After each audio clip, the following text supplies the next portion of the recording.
say it's going. I'm just gonna go ahead and start. All right, shalom, shalom. Shalom. All right, we're the brothers from the GMS Atlanta Church. First and foremost, giving all glory, honor, and praises to Yahweh, Ba'ashem, Yahweh Shai, Ba'ashem, Chakadash. double honors to the apostles and elders of Great Millstone who rule and teach well. Peace, love, salutation to the elect 144 first fruit. All right, we're out here on another weekend. All right, this specific weekend is July 4th. This is really the cracker holiday. All right, which we know as the Edomite. All right, it's a self-proclaimed white man. He celebrates this day for the quote-unquote independence of America. Nickname him the Green White. The name is Green White because he celebrates the independence of America when all actuality this place was established on rob, rape, and murder. All right, mainly comprised of the Native Americans, which are Gadites on this sign, which are the Gadites on this sign. And you so-called Seminole Indians, which are the Reubenites. All right, a lot of y'all were raped, robbed, and murdered. And then the other tribes were brought over from the west side of Africa, which was the Judah, Benjamin, and Levites, man. All right, y'all got brought over to the islands. Like Christopher Columbus came over, the South America area, took over the Mayans, conquistadors, like the mother said, the Aztecs, all right? And then fast forward into 1776 or whatever, all right? And fuck American history, but not really, because you got to know these things. Coming to this Independence Day, man. That's when you get the dumb national anthem, all right? This flag, all right, and the pride of this place. Ultimately, a lot of people will be popping fireworks tonight in celebration of this place. All right, go ahead and get named. God, this is Nahum 3 and verse 1. Woe to the bloody city, it is all full of lies and robbery. Exactly. Woe to the bloody city. We all know what woe means. At this point, if you don't know what woe means, you ain't even doing your due diligence. All right? To the bloody city.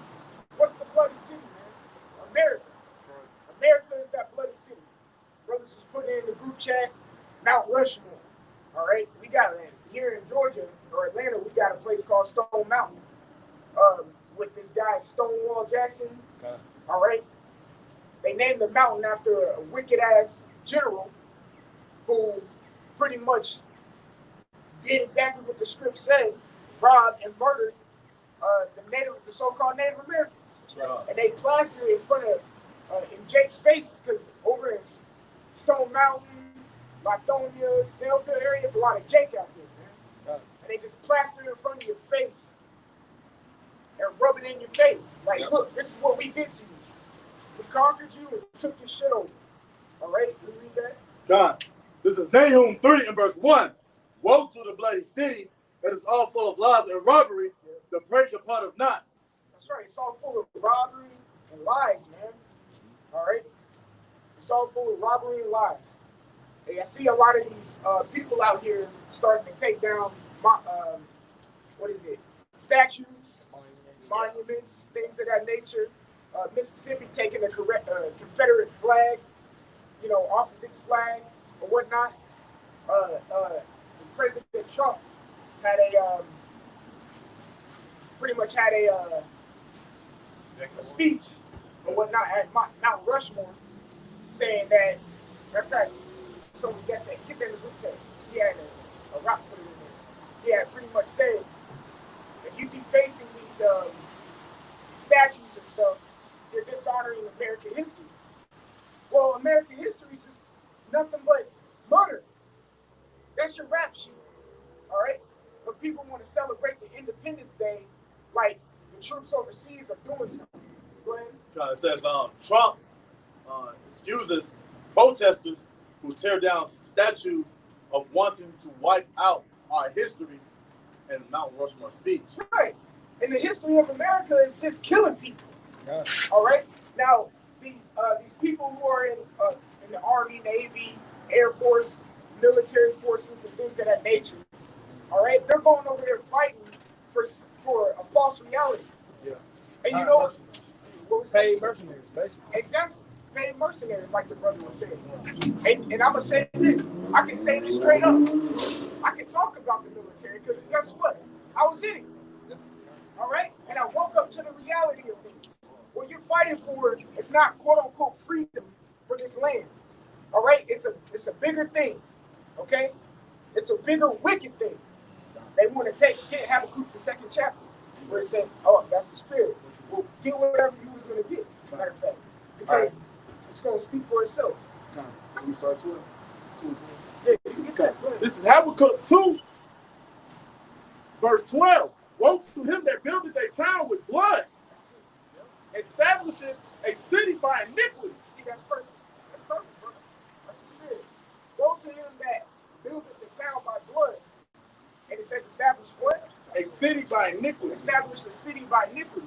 Now, this goes on a worldwide scale. Get Job chapter 9 and 24. Get Ecclesiasticus or Sirach chapter 10.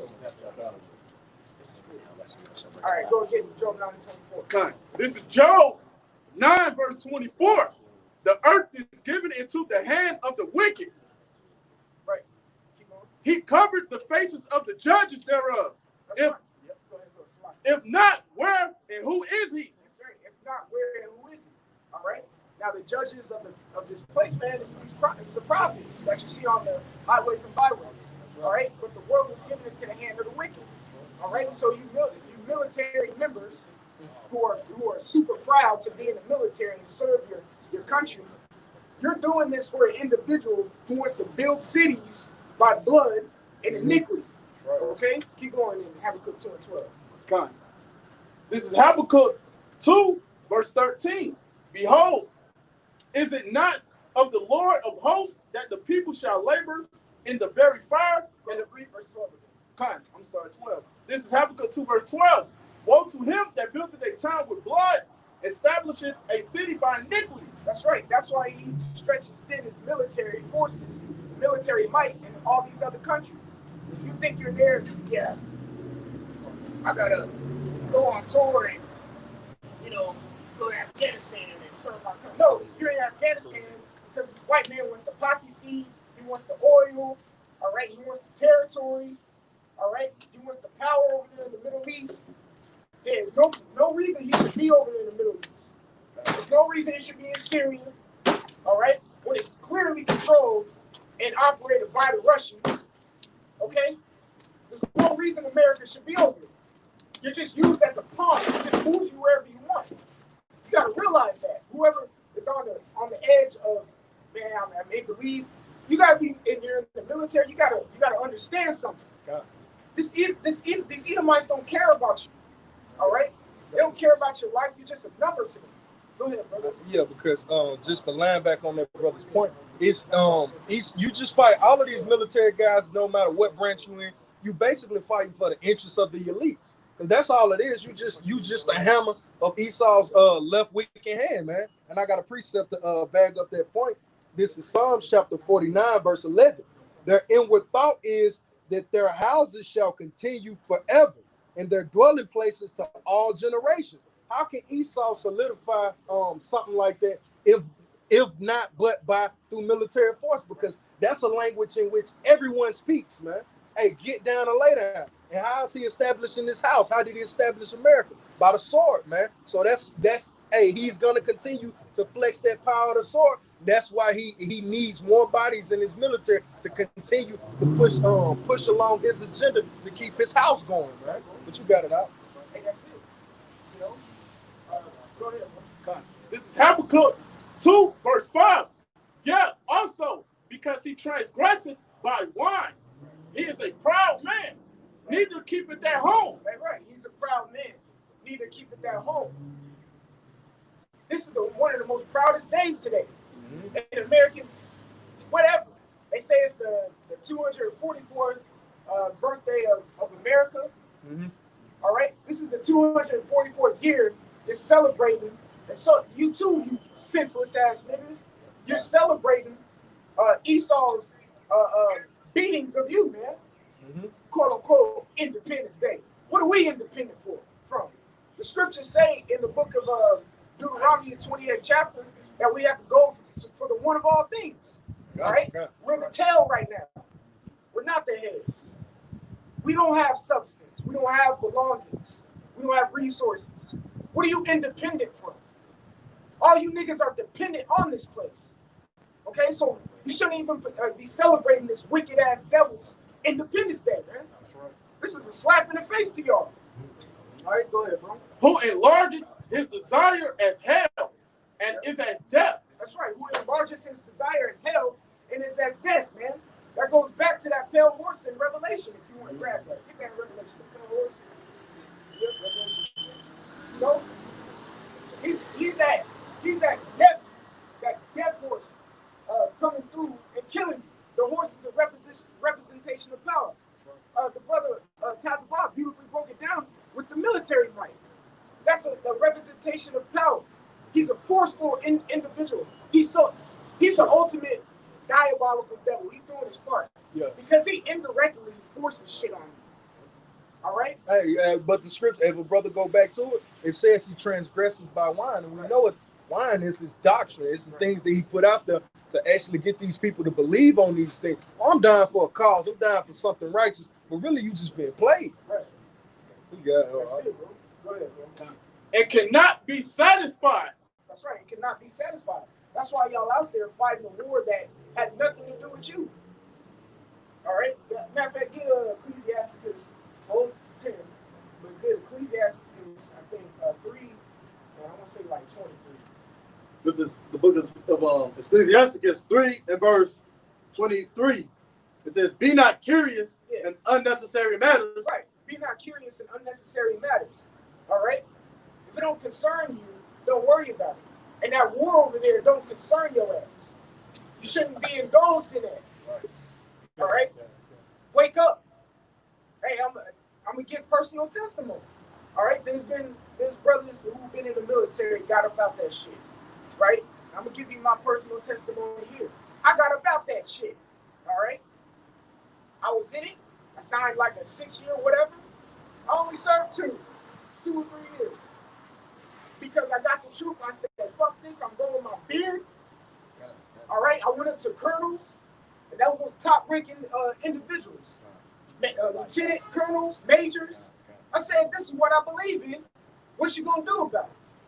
What, you gonna discipline me for believing in something according to your dumbass law? It's freedom of religion. All right? That war does not concern me. It's a part of prophecy, which I keep up with, but I'm not going to partake in that bullshit. That's right. Okay? So anyone who's in the military, because there's a bunch of scriptures speaking about centurions. A centurion came up to Yahushua with belief. Okay?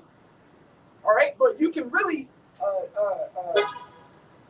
put those centurions in an individual who's in here in America who's a police officer.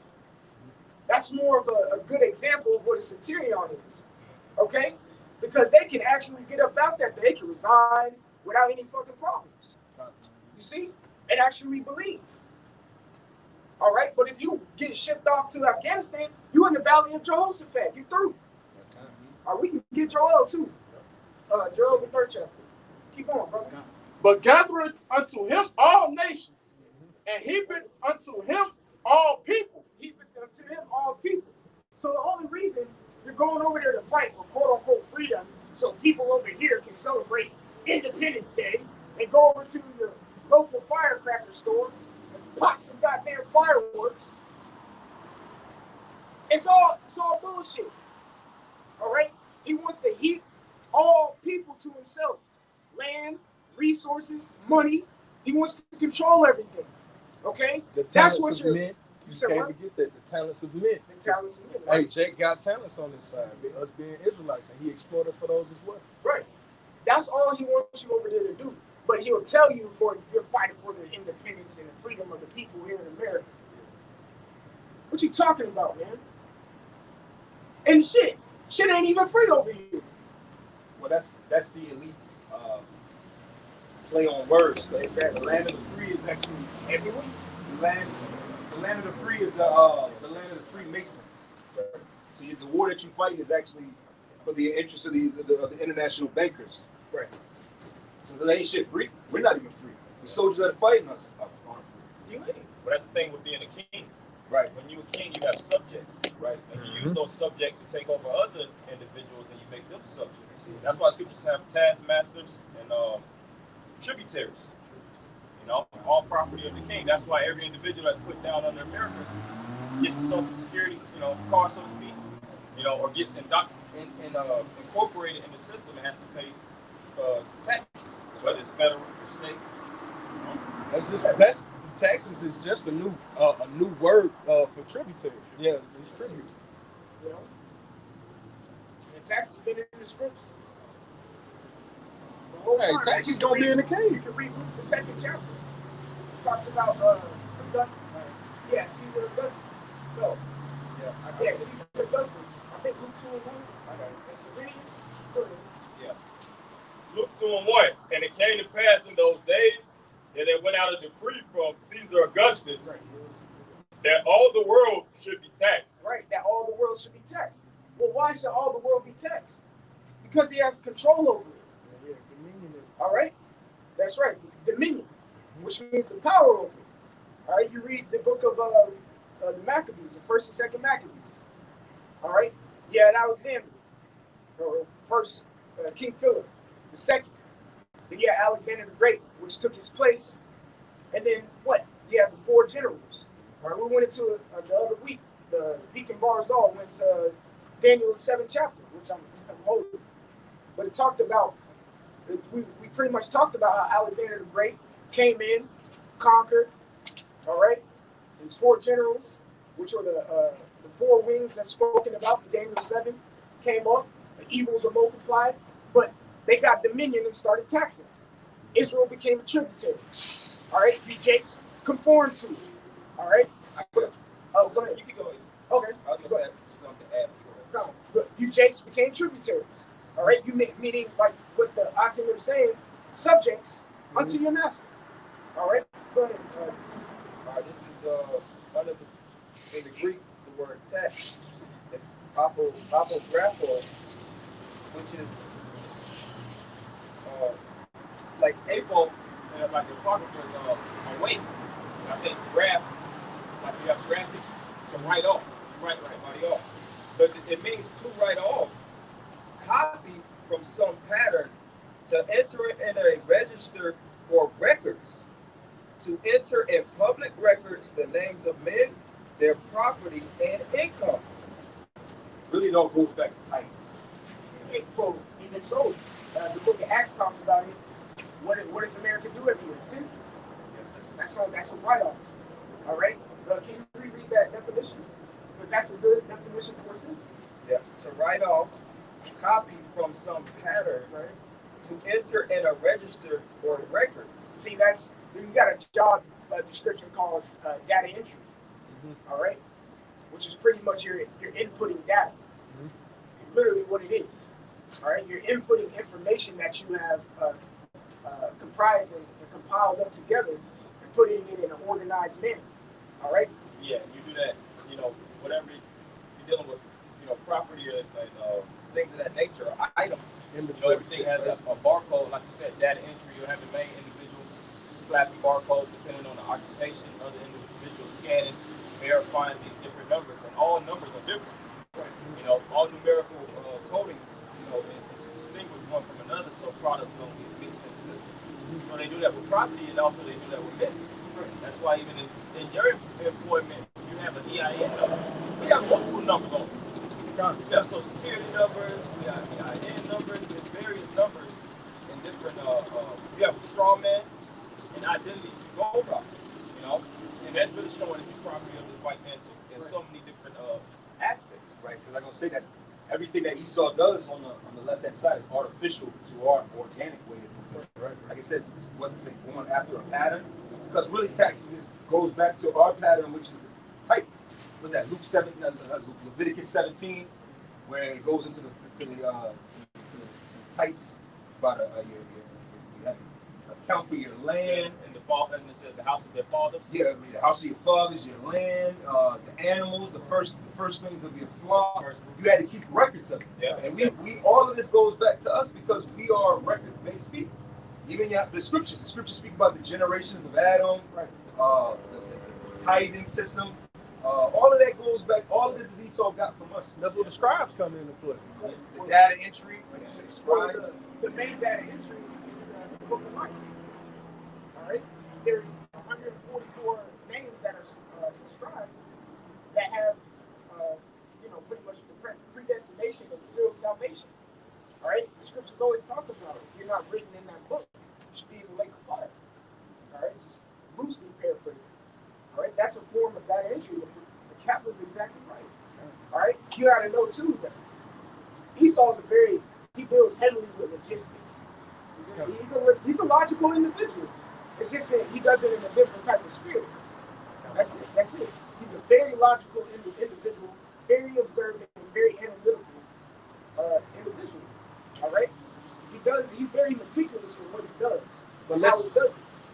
Right? on the lowest level, man. You got to put that out there. But Jake be thinking that Esau on high when you say it, when you use that type of term.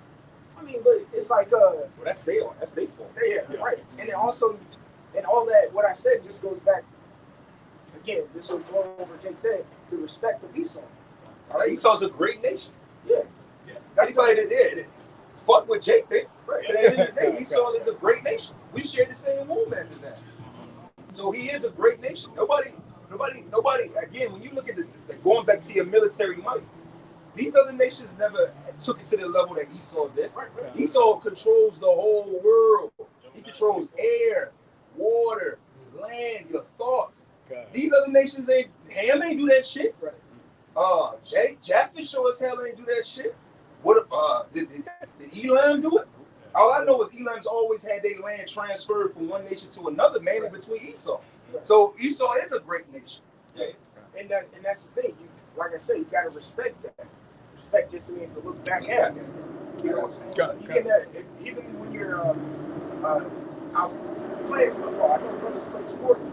You can't show your opponent a lack of respect. You get caught off guard. There's been plenty of sport history. Where the underdog won because their opponent had a lack of respect. Like a lack of respect for them. David and Goliath. A lack of respect. Goliath was talking shit to David. And looking around, David was firing right back at him. You know what I'm saying? But it was just, he said, man, who's this, ready? It's Pretty Boy, basically. Pretty boy who was coming against to defy me and all odds. But he had a lack of respect for his opponent. All right? You get caught off guard like that. That's right? And the Devontae Wilder spirit is what these Jakes are in. They have a lack of respect for this Edomite. Okay? Go ahead, what's that? Yeah, go ahead. Luke 2:2. And this taxing was first made when Cyrenius was governor over Syria. Right. Yeah, that's a whole nother thing. You go into who Cyrenius is. All right. The word Cyrenius just means warrior. All right. But you have people who are over different sects of, areas, just like the Herodians. You had tetrarchs and things of that nature. Feudal system. And Cyrenius was just someone who was under Caesar who took the order. All right. You can go and look who Cyrenius was. That's a whole other thing. But the scripture shows you right there that taxing has been here. Ever since the Edomite came into rule, taxing, census, all these things that you see today have always been here. They just carried it over and advanced it. That's it. Computerized it. Scanners, fax machines. It's just things that make it more Easy. Easy, More accurate. convenient, accurate. All right? You got more? Yeah, in verse 3. And all went to be taxed, everyone into his own city. Right? And that's really the main point. Yeah, everyone was taxed into his own city. All right? This is during the time of the birth of Yahweh Shah. You do the same thing today. I don't pay. You don't unless you do business in other states. You always gonna pay state taxes of where you are resident at, where your state, your driver's license. Get nothing more. I don't pay New Mexico state taxes. I don't have no dealings there, but I have to pay federal and state. But that's why even like around this time, that's how we know Yahweh Shah was born in the springtime. Because around springtime is really when you get your taxes. Right. Then what's every year? What's the deadline for taxes? So like April 15th. That's the inception of spring time. You see, that's the inception of spring season. All right. Every time the tax census, you get census in the mail. That's during the springtime. All right. It's not the dead of winter. Go ahead, Ecclesiastes, real quick, because it's always been. All right. Don't act like this is new. Go ahead, brother. Ecclesiastes, I think it's one. Nothing new on the Yeah, okay. Yeah, that's it. Look at that. This Ecclesiastes 1, verse 9. The thing that had been, it is that which shall be. And that which is done is that which shall be done. And there is no new thing under the sun. Right. We're talking about military. Are you Jake in the military? You're Jake in the Roman military. Yeah. If I can say something too, brothers elaborate how this is, this is sophisticated setup and it's complex, but this devil did nothing more but go back to the predecessors of old. Even this land, we all, recognize the age. 1492, Columbus, landed here. Of course, prior you had the Latin tribes, but they had the model of, I think, 1492 backwards, BC times all the way backwards. How many empires that was established and studied and conquered and integrated. Jake wasn't the only one infusing with nations. Everybody took a piece of another nation's property. Everybody had some type of either monument structure or some type of identity. That's why gods, you have Egyptian gods all the way here in America. Right. You have Egyptian gods all the way in Asia. You got Asiatic gods all the way in Africa. Because all these different nations, they don't just trade goods. They trade technology. They trade infrastructural knowledge, and then they'll ship. If you're a top guy, they'll ship you overseas to those different locations. Like the Statue of Liberty, I think it was created by the French Orient Nations. That wasn't an American design structure, architectural structure. So these different nations, so it ain't that deep about these stuff. And also too, when you go into the history of Rome, almost every season took one thing from each season.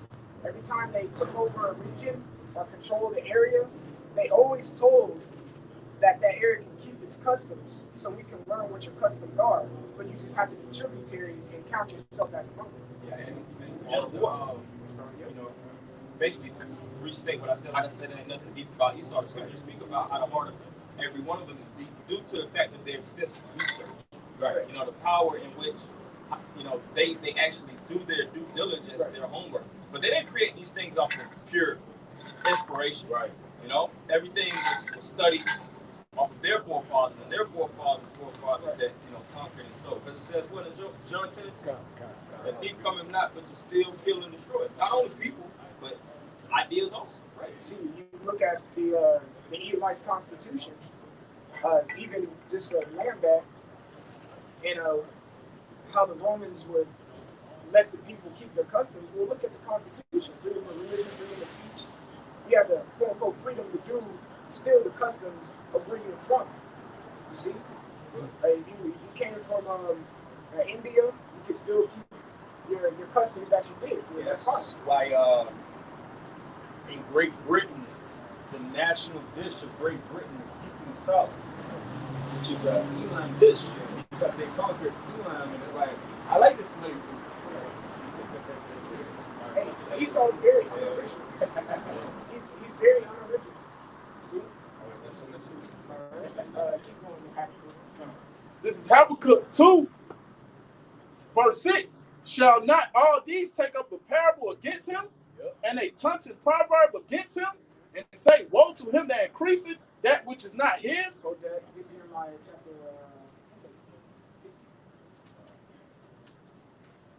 7, or maybe 51. Jeremiah 51.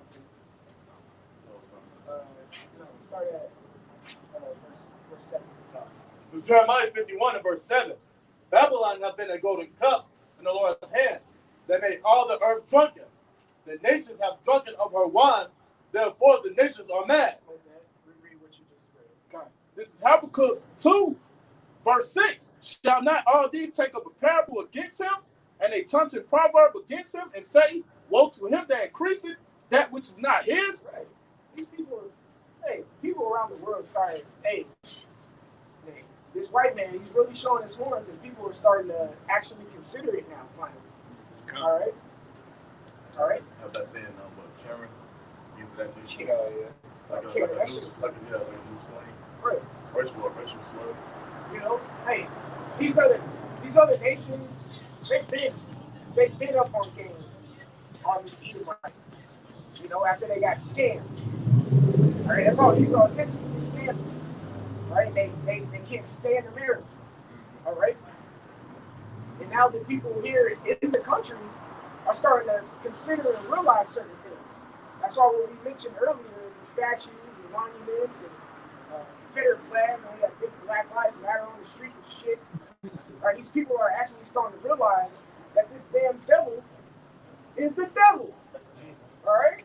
Straight up. The white man is the devil. We're starting to realize that. It's not blatant yet. They see the things that happen. They still don't want to fully admit that it is the white man though. You never blatantly seen a Jake come out and be like, well, all these things is because it's white men. You haven't seen that yet. Yeah. All right? You got individuals saying it, but they're not going public with it yet. You see? Just wait until fucking Kendrick Lamar or something. Or LeBron. Or LeBron or Jay-Z. LeBron ain't. But just as an example, like a public figure, a big public figure says, y'all really know why this going on. Y'all know why, right? Man, because it's white man. That's the real reason. Them Jakes ain't set up to do that. Right. But you have a public image. That's why you got to look at the term. You speak basically to be politically correct. Yeah, PC. Yeah, you got to be PC, and you got cancel culture. Right. You know, you get blacklisted, blackballed. Right. Jakes ain't trying to lose their art, because really their inspiration is the job that they in. Right. If you a celebrity, you were either an actor or a basketball player, and that's their first love. So really attaching to the truth is hard. It's hard to. If you got, it's like you got to be in with the. How that saying go? In with the new, out with the old. Right. You know, or out with the old, in with the new. So they're not looking to detach from their occupation. They ain't nothing. Right. You know, Esau pays them handsome. They know what time it is. They know why they killing niggas in the street. They signed up for it. Yeah. Now that it's happening, they just playing. They still bamboozling Jake with it. Oh my God, LeBron's mad. That nigga ain't mad. That nigga rich. Right. He not mad because when he had to sign up to be in the position that he in, to be that billion dollar nigga that he is, he had to overlook a lot of injustices done already. So even them niggas ain't really mad or hurt or bothered. They just playing on the act because it's really required. Well, you can say it's required, but really it's to keep up with everybody. Like 6 months ago, it was be anti a lot, but not be open for everything. Like 6 months to a year ago, these same niggas were like, no, we gotta support the gays, we gotta support everybody because support is in. Now standing up is, yeah, you know what? I'm gonna put the bandana on and stand up for niggas. That shit is cool. Yeah, that's why the scripture says a fool's head is like a cartwheel, and it speaks about how a fool's mind is likened unto the moon. Right. Jake is always switching up. Yeah. They suffer from identity crisis. That's why they call celebrity, if I'm not mistaken, actor, and they go into hypocrite. Yeah. You know, Hypocrisy. Yeah, hypocrisy. These actors that you be seeing, they're nothing but hypocrites. That's why they have a cult of personality. They can always jump from this identity, this identity, and Jake get caught up in that bullshit. Jake really don't know who these individuals really are. You know, shit, them themselves don't really know who they really are. Okay. Right? They get caught up in that shit. You got it. Heath Ledger. You know, he really got caught up in his role.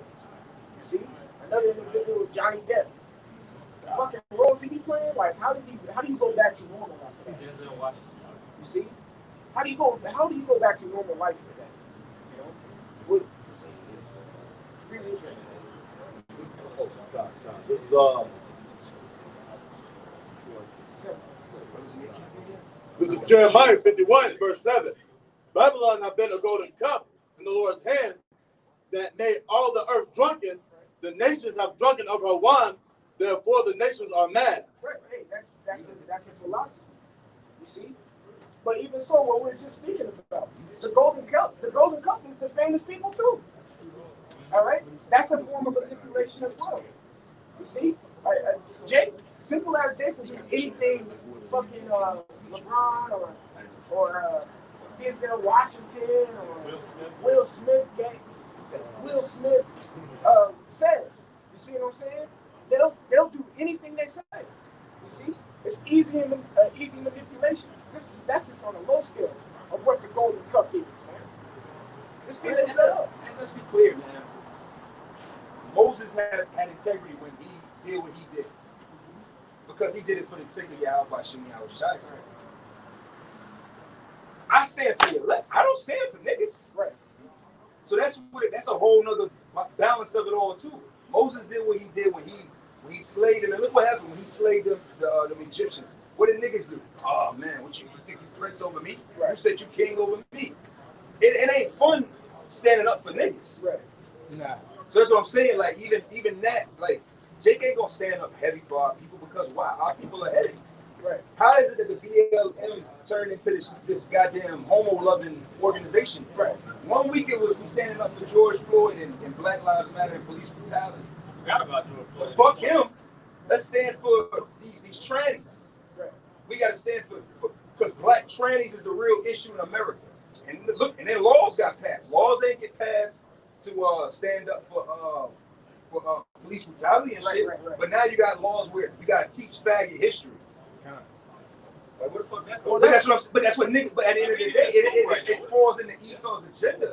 But niggas celebrate. Niggas are actually helping Esau's agenda. So we're not. Like I said, it's a conundrum and a conflict for Jake to stand up for Jake because really Jake ain't really stand upable. You really can't stand up for niggas, right? Because they'll still kill you. That's it. That's it. I get that. Hey, matter of fact, get Acts chapter 19, start at 3. All right. I gotta put this up. Jeremiah 15:1. Then said the Lord unto me, though Moses and Samuel stood before me, yet my mind could not be toward this people. Cast them out of my sight and let them go forth. Let them die. Yeah, right. Basically. Because it's damned if you do. And you know what scripture goes with that? What Yahweh Shai said. What Yahweh Shai said, oh, John the Baptist came, not drinking and eating, and you had a problem with him. But then the Son of Man comes, drinking and eating, and you call him a glutton in a wine biblical. You can't please niggas. So this whole niggas trying to step up is just, how can I cap off of it? How can I make a few bucks off of it? How can I get some more followers off of it? Because you can't stand up for a nigga, man. And it's like, this is a wildfire of bullshit. Yeah. You know, what about crack? What about these different rappers that's been speaking about selling drugs? I remember hearing a song about Future talking about he sell his mama that raw. Yeah. Like nobody, he didn't get blackballed. I'm pretty sure most rap niggas and these celebrities and these basketball players, when they hang with these rap niggas, they was bumping that shit. Yeah. You know, they don't feel a sense of disgust. Yeah, kind of. You know, you listen to it, but you like, man, see, the Most High gonna kill him, man. Yeah. At the end of the day, but these guys, it's like fucking what's that little game that little girls used to play? Double dutch. It's double. These jakes be double dutching, man. And you can't win with it. No, Hey, a double-minded. man is unstable in all his ways. Like I said, if you stand for Black Lives Matter, like you legitimately Black Lives Matter, but you take that same, like you did a lesson on, you take that same energy to the Planned Parenthood. Like you tell a black woman, like, oh, well, you support Black Lives Matter, but do you realize that damn near 100 million black babies have been aborted in the last 40, 50 years? Oh, so you want black women to have unwanted babies? Shut the fuck up, then. You are a hypocrite. You're full of shit. You can't come out of one side of your mouth and say Black Lives Matter, but then you have an abortion every other month. Black lives. You killing black lives. Right. Get that real quick. This is Acts 18 and verse 3. Hey, see, because like what the brothers are speaking on, you can't stand up for Jake. You can't tell Jake shit. All right, you can't. You can't persuade Jake. Nah. All right. Nothing's ever too, nothing's good enough for them. All right. If it's not the way they want it, Yep. they don't want to do it. You see, I got you. Paul was fucking fed up with it. Get it. All right. Now, this is Acts 18 and verse 3. And because he was of the same craft, he abode with them and wrought, for by their occupation they were tent makers. Right, go ahead. It's like it. I think this is when he met up with Silas and let's see. I think it was what did he meet up with? Aquila. Priscilla and Aquila. Go ahead. Down verse 4. And he reasoned in the synagogue every Sabbath Right. and persuaded the Jews and the Greeks. Right. So he persuaded the Jews and the Greeks. When you go to those Jews and the Israelites, I'm just gonna say it. All right, you got the Greeks. You look at the Greeks, it's Hellenists, all right, or Hellenized Israelites. This is uncircumcision. Okay? I love this script. I almost bring it out every time I speak. But Galatians, the 2nd chapter.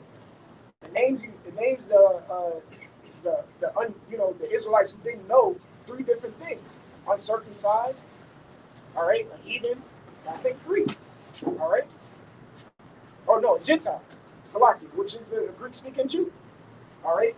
So he went to the synagogues every Sabbath, all right, and started preaching, all right, kind of like what we do on the highways and byways every single week. We come out here, we preach, all right. Go ahead. God, and persuaded the Jews and the Greeks. Right. And when Silas and Timotheus were come from Macedonia, Paul was pressed in the spirit. Right. Paul was pressed in the spirit, meaning something was inside of him that he had to let out. All right. He was pressed in the spirit. Go ahead. And testified to the Jews that Yahushua was Hamashiach. And that's what he was pressed inside in the spirit for. All right. To preach Yahushua to the Jews, meaning the circumcision, the one who knew the Israelites, the ones who knew the law. Okay. The same ones who wanted Yahushua on the cross. He was pressed in the spirit to tell them that was the Hamashiach. All right, the anointed. He was pressed in the spirit to do so. All right? Paul was a good man. Yeah. He wanted to tell people about Yahushua and how they can get saved. All right? Go ahead. And when they opposed themselves Right?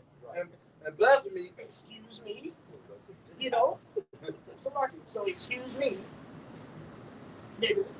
So I'm trying to tell you, the kingdom of heaven is waiting. Repentance. You can be saved. You just gotta believe in Yahushua. That's gospel. It's good news. It's great news. All right? No one else can get it but you. You're an Israelite too, man. All right? You know that. You know the laws. You know all these things. If you just need Yahushua and the faith in Yahushua incorporated, you're good. That's what you need. All right? Keep going.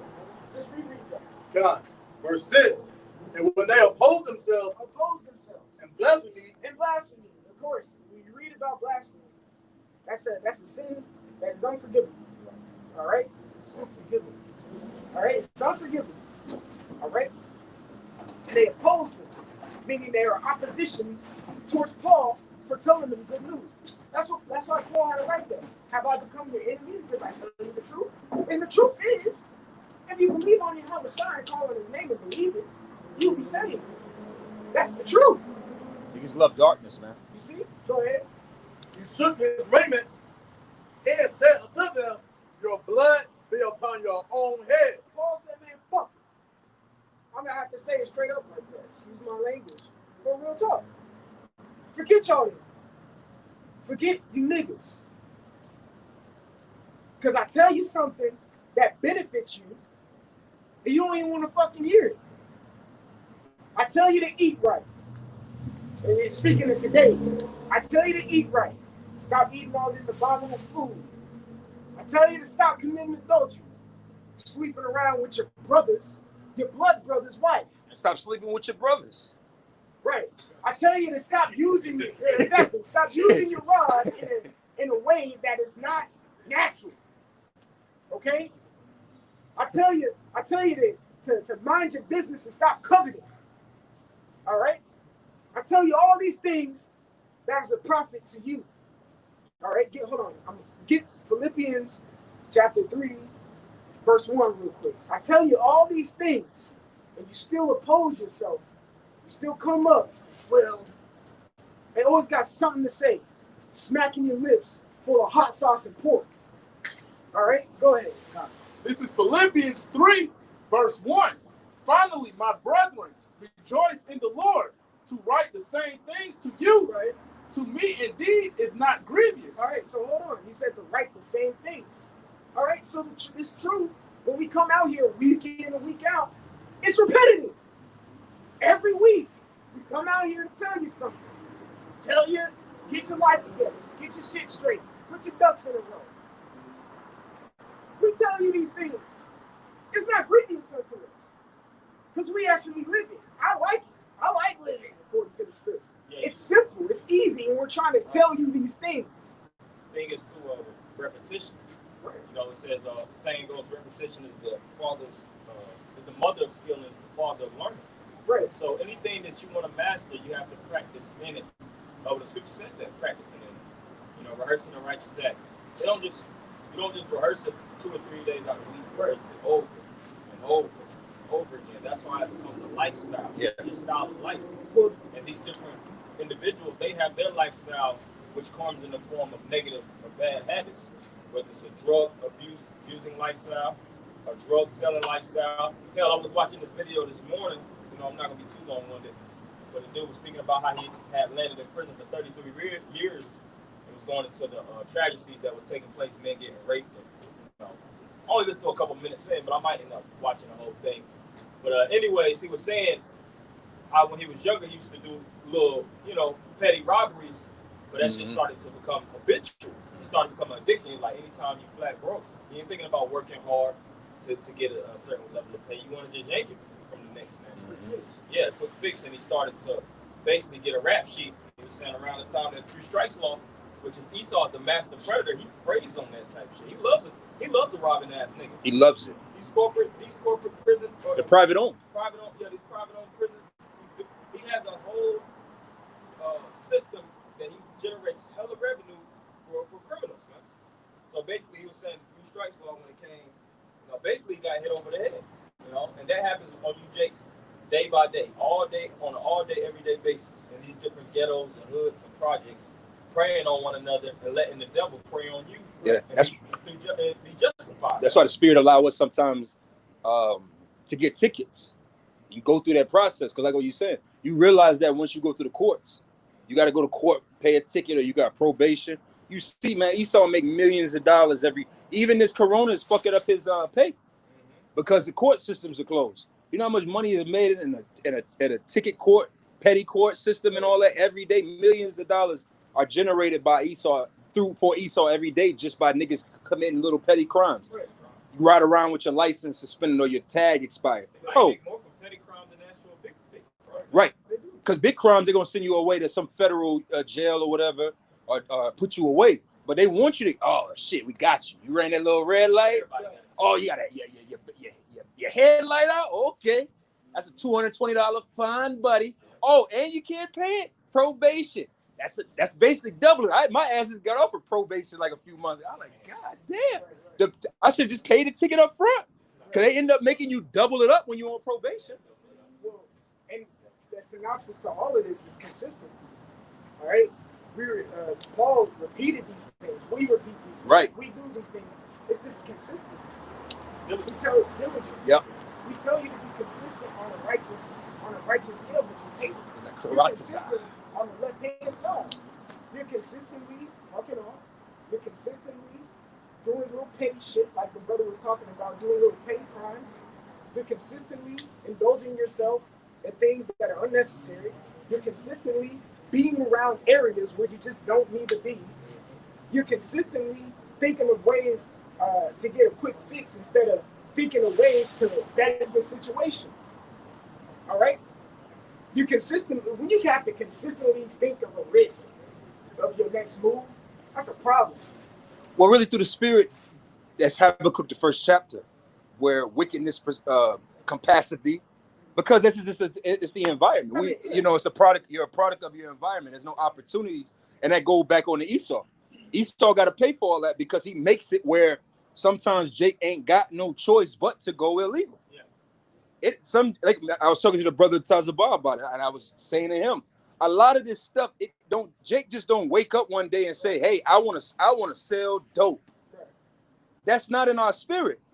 You don't just say, "Oh, I'm a kick indoors." No, that's because all your opportunities and ways up have been yanked from you. So there is a balance of you got to tell Jake the right thing, but we're not telling Jake to do the right thing so we can extend the life here. We're telling Jake to do the right thing so we can get the fuck out of here because there is no opportunity. Right. So that's why when you read that in Acts, when we were just reading, he shook his raiment and said, "The blood not be on your own head."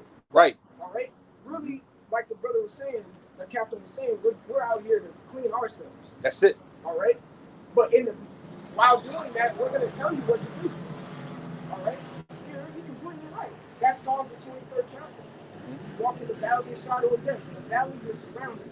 All right. You mentioned in Habakkuk the 1st chapter where compass means you're surrounded. All you see is violence. All you see is violence. All you see to the right, you see a gay parade. To the left, you see the hood and drugs. Where can you go? See, that's why the scriptures mention in the book of 2nd Ezra about the fire and the water on each side. Yeah, but there's one straight way to go, which is the right way, which we proclaim. That's right. And we say every single day. All right. There to the Jakes we speak about, there's always an opportunity. Okay. There's always an opportunity. Who the Lord deems the opportunity gives to, which is the chance of advancement, there's always an opportunity. That's right. There's always a choice. There's a choice to eat the pork or not. There's a choice to stop doing this and figure out a different way in a more quote unquote legal way to do something. That's right. You see, there's always a choice. All right, what you gonna say? No. Okay, come on. What were you reading? Yeah. Hold that and finish that one more time. Read it one more time. We'll go back to that. This is Philippians 3, verse 1. Finally, my brethren, rejoice in the Lord. To write the same things to you, to me, indeed, is not grievous, but for you, it is safe. Right, but for you, it is safe.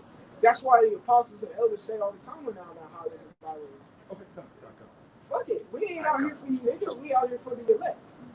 But if you so happen to walk past and hear it, okay then, whatever. You see? That's it. Go back to the Acts 18. Acts 18 and verse 6. And when they opposed themselves and blasphemed, he shook his raiment and said unto them, your blood be upon your own heads. I am clean. From henceforth, I will go unto the Gentiles. Right. So, fuck it, man. You don't want to listen, you niggas, then whatever. I don't care. I'm going to go into the Gentiles. The Gentiles were the uncircumcision, which Paul was appointed to. Okay? Because Peter stayed in Jerusalem and spoke to the Israelites, all right, who knew they're the Jews. All right? He spoke to the Israelites. That task in itself is difficult. That's why he had to have a strong foundation such as Peter. That's why his name was Peter, Cephas. All right? He was the rock. Okay? Yahushua put him there for a reason. Peter had to deal with IUICs and ISUPKs all the damn time. That's what he had to deal with. Oh, let me say IUIC because they don't believe the name is Yahushua. That's what he had to deal with every single time. And they fucked up every single time. Paul had to go. I'm not saying I'm lightening Paul's workload, but Paul, he had to go to the Gentiles. When you go, it's easy to teach somebody you don't know. You'll be more willing to receive it. I don't know. Tell me about it. Yeah, rather than somebody that's conceited. Right. And that's, feels like they know it all. That's why Yahushua was having so many problems with taking the chosen land. Right. Because they felt like they were already, they were known as doctors and lawyers. They had their respective titles. Some of them were the heads. They generated a lot of revenue. A lot of people trusted in them. And a lot of them read, they were Torah readers. They read the Torah and the Tanakh day and night for a young man to outschool them. in the wisdom of Yahweh Shah, they wasn't willing to humble themselves. That does something to a man's spirit. It does something. Who's of course, not in the spirit to be corrected. And also too, they're so conceited, like the deacon was saying, and proud that they wanted to deem who would be the Hamashiach. It didn't even want to accept Yahweh Shai to be so. You see, it's hard speaking to the circumcision, man. Think you know a little something. It's easy. That's why Paul's I never forget it. Then I go to the Gentiles. They'll be more ready to receive. That's why when you read the book of Acts, always it talked about 1,000 were added, 5,000 added, because they just believe. They had nothing else to believe on. Right? I think when you go into the Acts the 20th chapter, 19 or 20, it talks about how Paul preached, and they took the books and burned it, and it equaled up to 100,000 shekels of silver. That's a lot of money.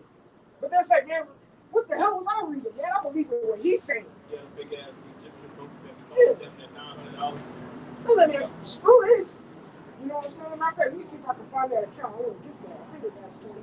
Yeah, I've seen some videos back in the day of those black conscious niggas. Them niggas be having those books, $1,700 books, $1,800 books, top dollar books that the white man published. That's all nothing but lies, man. Trickery and witchcraft. Because those really be like you have the different books of the dead. They be really high level books of witchcraft. Esau really gets into that left hand wizardry.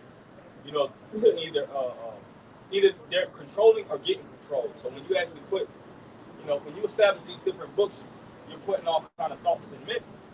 And a lot of it is really deception. That's why I tell you in Ecclesiastes that the making of many books, it's wearisome. Because not only do you have all this knowledge, but you have to sift through what's right and what's wrong. Right. That's why I was going to add to your point. I think his name was that you have the Britannica encyclopedias. I think his name was John. He made a quote one time. I'm roughly paraphrasing that. Basically, how those encyclopedias got established was basically he set himself up to be the standard. So that's how they do with their books. They set themselves up, and then they say, "I'm the standard." And that's why when you don't question the knowledge in a Britannica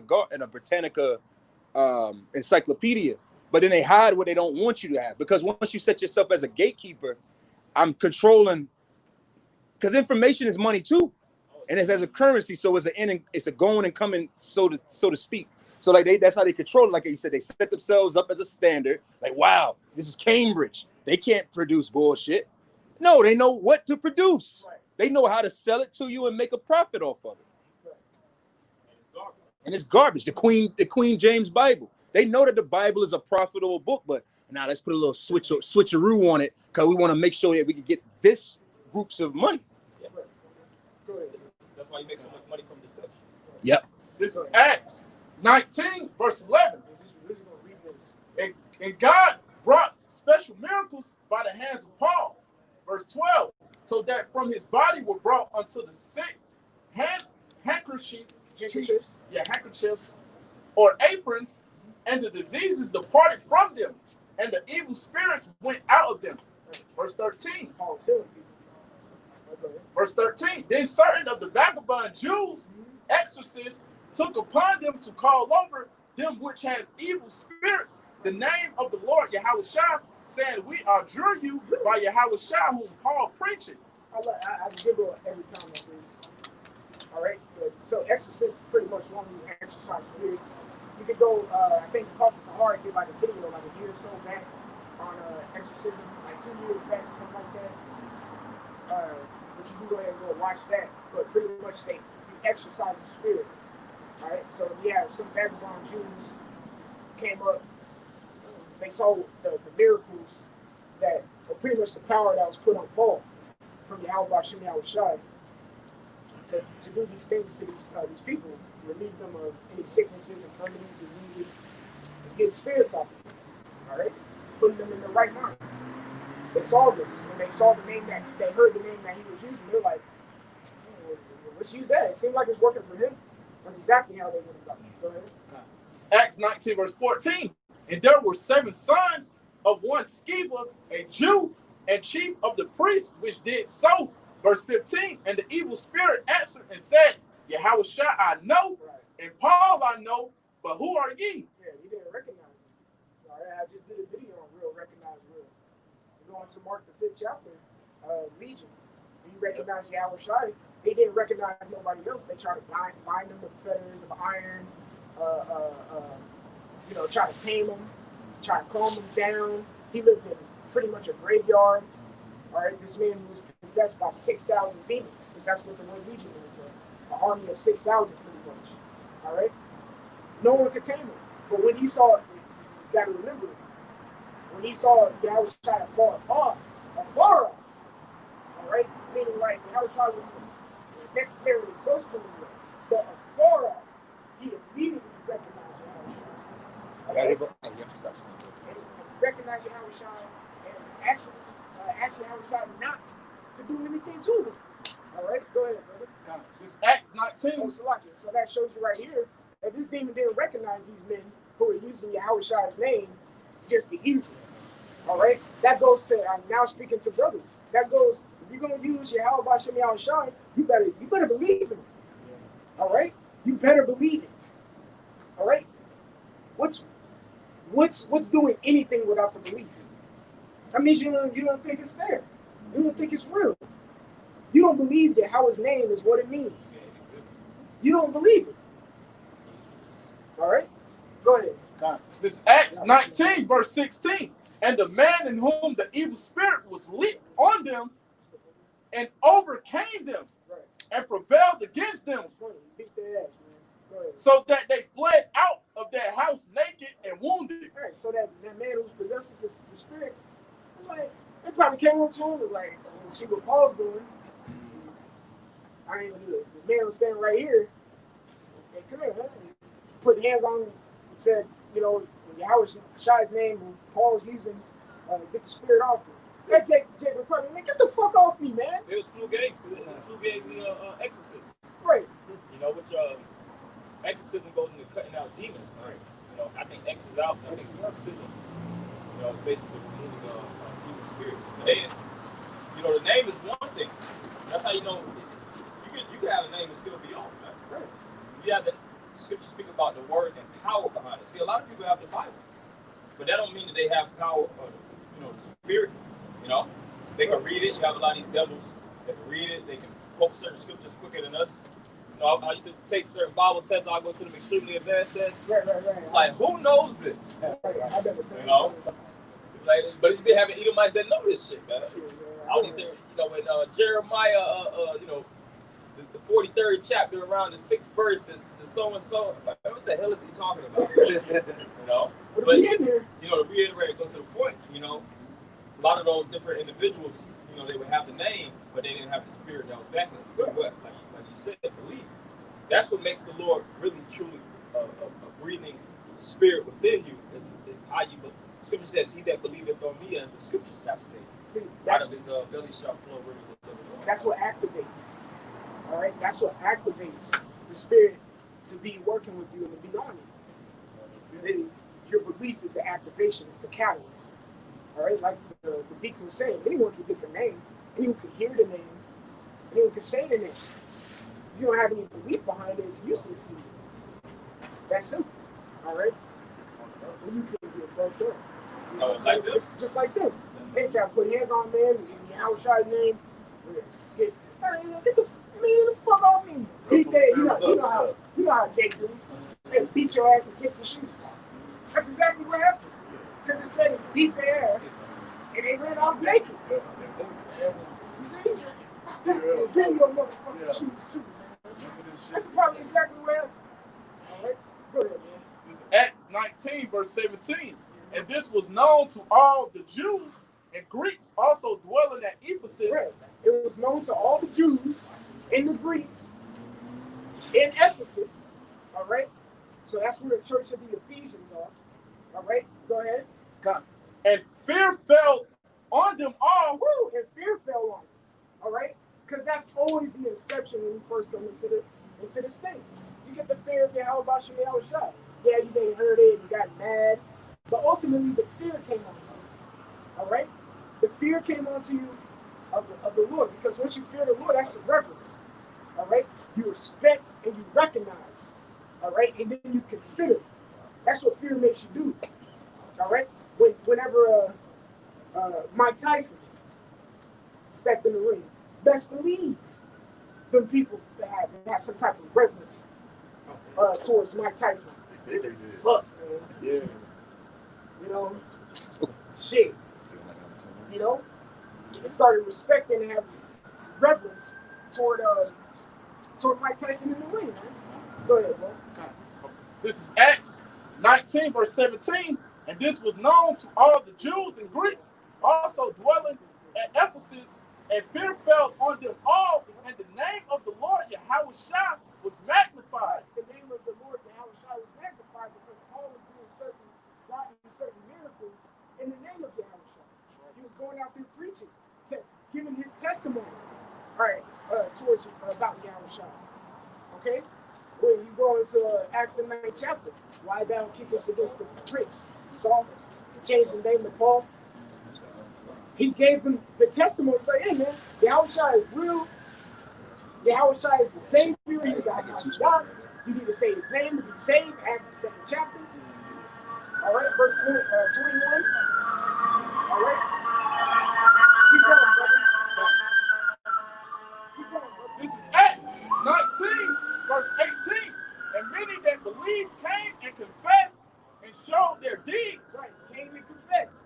Meaning, just like what we did. When we came and confessed, damn, I'm wrong, man. You know, oh man, now I realize. That's a confession. All right? Hebrews, the 10th chapter, I want to say, it talks about, but to do good and communicate. When they go into the word communicate, I want to say it's something, if I'm not mistaken, but when you go into that, it means, the word communication means to tell anything, pretty much, to say anything. Meaning what? You let it all out. You confess. Hey, you come straight forward. The book of Sirach talks about it. It talks about be not afraid to confess your sins and force not the course of the river. All right? You got to confess and be open about it. All right? Go ahead. This is Acts 19, verse 19. Many of them also which used curious arts, Right. brought their books together and burnt them before all men. They brought the curious books together and burnt them to all men because they saw the power of Yahweh Shem Yahushai and realized the book of the dead and shit, it ain't it. This Greek mythology, Jupiter, things of that nature, because I think when you keep going into it, Acts 19, it speaks about Jupiter and Diana, all right? Which is that women worship shit. Okay? Because it talked about I think like a blacksmith or whatever who designed these type of things and got word that people started believing in Yahushua. He was like, I'm gonna lose my damn job. Because people now is believing in Yahushua and not in Jupiter. You see? All right, keep going, bro. And they counted the price of them and found it 50,000 pieces of silver. 50,000 pieces of silver. And that is not fiat currency or dollar bills. That's an actual piece of silver that was probably dug up, hard labor, crafted and designed. A real piece of silver. You put it in your teeth, it's silver. It's real. You said 50,000? 50,000 shekels of silver. That's some big boy money. That's all that money that after they started believing, Esau started losing. You see? That's why they wanted to put Yahushua to death. And it's happening all over again to the apostles here. They want to put the apostles to death because they losing money. Because of what? Yahushua. That shows you Yahushua has power, but it shows that all their books was burnt up. Get that in Ecclesiastes.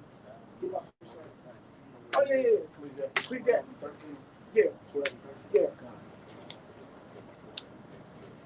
You said Ecclesiastes? Ecclesiastes. We're making many books. 12. Yeah. This is the book of Ecclesiastes, chapter 12 and verse 12. And further, by these my son be abolished, admonished, Salaki, of making me. Which is, yeah, it was a warning, right? An admonishment is an admonition, which is an advice. Go ahead.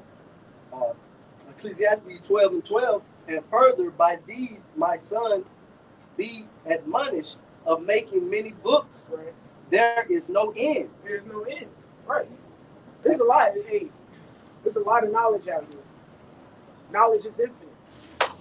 But you get indulged in the wrong thing, you go deeper and deeper into the rabbit hole, man. All right, go ahead. I got something to back that up. And much study is a weariness of the flesh. Right, it's weariness of the flesh, man. We be indulged with so many other different things, and you start getting into some shit and bug yourself out.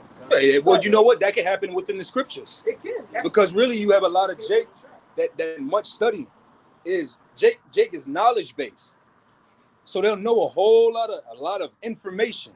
But when it comes to having the understanding of how we lived, even in the ancient world, of the day-to-day life and understanding of it on a conscious state, they don't got it, because all they do is they just know how to read. Some men just know how to, like you said, just read, and that really doesn't edify you. You just know how to you just got information, a shit ton of information in you, right. But you don't know how to like apply it. You don't know how to understand that from a historical point. Right. You know, really putting yourself, like the apostles, they pushed us to what? Actually put yourself in it. You know, put yourself in the scripture that you read. But a lot of times, if you just want to be a person, well, I ate the whole roll. Yeah, you ate it, but you ain't digested. Right. So that goes like when you really get into that knowledge. It's not bad to have the knowledge, but you're a parrot. Your situational awareness will be very low. You see, you want to have good situational awareness, which goes into the experience and wisdom. Situational awareness means you know what to do in a certain situation. You're aware of it. All right. Apply the knowledge that you gain with balance. With balance, exactly. You see, was that it on the script? All right, you was stepping on this. Right. All right. So I that was you got you got more? Yeah, I wanted to go into this. But yeah, just to back it up, and this ain't just like any individual that made that statement. You know, in Ecclesiastes, the 12th chapter. You know, Solomon was a man of very, very high understanding. Yeah. From, you know, he was one blessed from Yahweh, to have that level of understanding. But he also studied. He was an avid, studier. You know, and he's seen how through all his reading and research and extensive studies, a lot of that was just really junk mail, so to speak. Okay. 1 Kings 4:29, and the Most High gave Solomon wisdom and understanding, exceeding much, and largeness of heart, even as the sand that is on the seashore. So he had a lot of understanding, man. It says, even as the sand that's on the seashore. You reading, was that Wisdom of Solomon, how he understood the elements? Yeah, Wisdom of Solomon 7. The 7th chapter, reasoning of men, the virtues of plants. He understood a lot about a lot. The beginning, the end, and the midst. The beginning, the end, and the midst of times. And it says, enlargeness of heart, which is mind. So he enlarged his mind to be able to house all that, Hell knowledge. yeah, he had to have a mega mind. Yeah, he was like a Jimmy Neutron. Hell yeah. You know, Miles on steroids, but continuing on. Even as the sand that is on the seashore. And Solomon's wisdom excelled the wisdom of all the children of the East country and all the wisdom of Egypt. And Egypt had a lot of advisors and had a lot of wise men. You know, Egypt is still studied for the wisdom that it had. Yeah, exactly. Because people still have questions on how to, like people try to give a lot of credits within science and math to the Egyptians, but we know through history that those advancements came from us. Came from us, Joseph, Abraham. Abraham was, if I'm not mistaken, he, sojourned in Egypt, if I'm not mistaken. Mm-hmm. For he was wiser than all men, than Ethan, the Ezrite. So these are individuals, like in today's time, we know, Socrates, Plato. Or Elon Musk. Yeah, Elon Musk, or, these type of individuals that's, innovators and things of that nature. But they had those same type of men that had a lot of clout, so to speak, for their... Men came back and filled the plot. Yeah, and they came back and filled their lot. Ethan the Ezrite, and Heman, and Chakal, and Darda, the son of Mahal, and his fame was in all nations round about. And he spake 3,000 proverbs, and his songs were 1,005. Hmm. So he had a lot of knowledge. And like I said, going to the point, he started putting everything in conclusion. Yeah. You know, even though he had on the proverbs, we just have the, you know, Ecclesiastes, we have Wisdom of Solomon, we have Songs of Solomon, which all of those are fairly small books. The Book of Proverbs. 20, 31. Yep. So those are all, you know, fairly small books, you know, because he started to really take all this information and Make it concise. Make it concise. Man. Everything, all knowledge doesn't matter, to be honest. Yeah, it's just a feeling, you know. If it ain't gonna determine which it could better you or go towards a greater cause, which is ultimately the truth, then it really don't matter. Yeah. You know, out of all the books, brother speaking on many books, the most important book is this right here, man. Right. It has all the answers to Jake's problems, man. Beautiful. You know? And getting involved in the scriptures, you got to take that. A little bit at a time as well. You know, the scriptures tell you to eat the whole roll, but you can't just glutton and eat the whole thing in one sitting. Yeah, so eat honey that suffice to you. Exactly. You know, you gotta do what's efficient for thee. You know, because getting into the dark sands of the scriptures and trying to go too deep, that can bug you out too. It has bugged plenty of people out. Go ahead. Oh, this is Sirach chapter 31 and 16. It says, "Eat as it becometh a man those things which are set before thee, and devour not, lest thou be hated." Exactly, and that's why it's important to get the milk. And before you dive into the solids. You know what I'm saying? Because it could bug you out. We've seen it. Guys come on YouTube, confess the name Yahweh Shai, and a few months down the road, they telling you that it's wicked to watch the NFL and shit like that. Right. You know what I'm saying? Like, bro, Chicken where did is you off. find it? Yeah, where did you find that in the scripture? Jake be trying to take it too fast, man. How John the Baptist wasn't a man of the Lord. Yeah, shit like that. And then when you start going, put the book down. Man. Yeah, just stop, bro. At that point, because you bugging yourself out. You got to deal. A babe don't come out eating solid food, man. And that's just common knowledge to everybody. So why would you take this book, and try to devour it whole when you ain't even got the basis of it yet? Yeah, you still got your baby teeth, man. Yeah. If you got teeth, you chewing on it with gum. You see what I'm saying? Looking stupid. Yeah, right. Looking stupid in the spirit. Right. Looking dumb as hell. You trying to break down Revelation 17 and you don't know what the hell you talking about, because you ain't even started at the beginning, man. You just jump straight to the dark sands. Because you know why you do that is because you want to be seen of men, not because of you trying to build yourself with integrity. Exactly. Get the wisdom of scriptures first, man, and the knowledge, and learn to apply those first, before you dive into things that is not sufficient for you, man. Go ahead. All right, this is Ecclesiastes, known as Sirach, the 3rd chapter, verse 21. It says, "Seek not out the things that are too hard for thee, neither search the things that are above thy strength." Yeah, man. Hey, and that's pretty plain and simple, man. You don't go into a company as a CEO. You see what I'm saying? You learn the basics first. You go in as a normal, what they call it, entry-level employee. You get in the company and you trying to show them Excels and what you've been working on at home and shit. You know what I'm saying? You go get your ass fired, man. You always start from the basis of things and build your way up, man. And everything, that's just common knowledge, but you'll think it is. But Jake don't know these type of things, but you want to be deep, but you can't even get a proverb, you can't even get a what is it, a simile, a parable. You know what I'm saying? Yeah, and just like you're saying, really applying it, man. Right. Applying. That's why Scripture says, "Better is a man with small understanding." Basically, and it's transfers. So around 19 to 24. Yeah, matter of fact, brother can get that.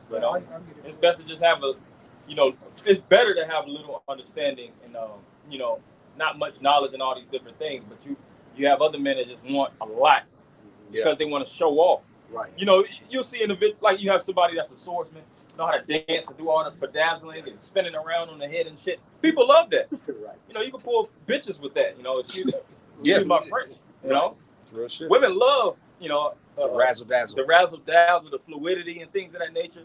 You know, even like we're working out, you have mirror muscles.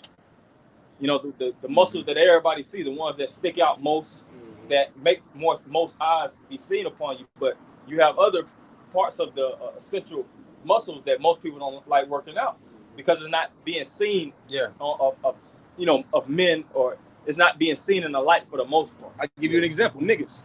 You see niggas will be 200. It be 200 pounds. They weigh 230 pounds, and 200 of it is a waist up. Right. It's all chest, all arms and traps. But then they pull them shorts out, and they be looking like fucking Joe off Family Guy. I was thinking the same. Big as hell up here, but little because that's Jake. Bitches don't give a fuck about calf muscles. Shit, fuck that. Right. All right, Really finna see my your ass gonna legs. fall over. Yeah, I'm balanced. Right. Falls down. All bad like a mother. You had a precept. I got a precept. You mind if I read mine? You got it. This is Sirach 37, and let's go to verse. Give me 1 second. Sirach 37, and go ahead, bro. Okay. Proverbs 25 and 27. It is not good to eat much honey. So for men to search their own glory is not glory. Yeah. And like the brother Barzal said, man, that's why people do the things in which they do, man, just to be seen of men, you know. And it has nothing to do with you wholeheartedly believing in the scripture and you just want to, you know, get it right and have a personal relationship with Yahweh Shem Yahushua. You doing it so you can go out and show it forth to men, man. Like it tells you in Matthew, Matthew the 6th chapter, Yep. you know, about giving alms and tithing. Praying you in front of men. Praying in front of men, you know. If you really want to pray to the Lord, you do it in secrecy, man, not to be seen of men. Hey. But you got certain individuals, they'll bust out in the middle of a crowd, man, and start praying. You know? Oh, you know what's good? You know what's big in Hebrew? I mean, big in Israel. Well, you know, like, man, this Jake, something ain't right about this Jake, man. The intro. If Jake hits you with a 3-minute long Hebrew long introduction, chances are that Jake probably off, bro. Because think about it, like Elder Apostle Tahar, he called, hey, Shalom. Yeah, real quick. Hey, Shalom, all praise Yahweh Shem Yahushua. Let's get to it. You know, that's it.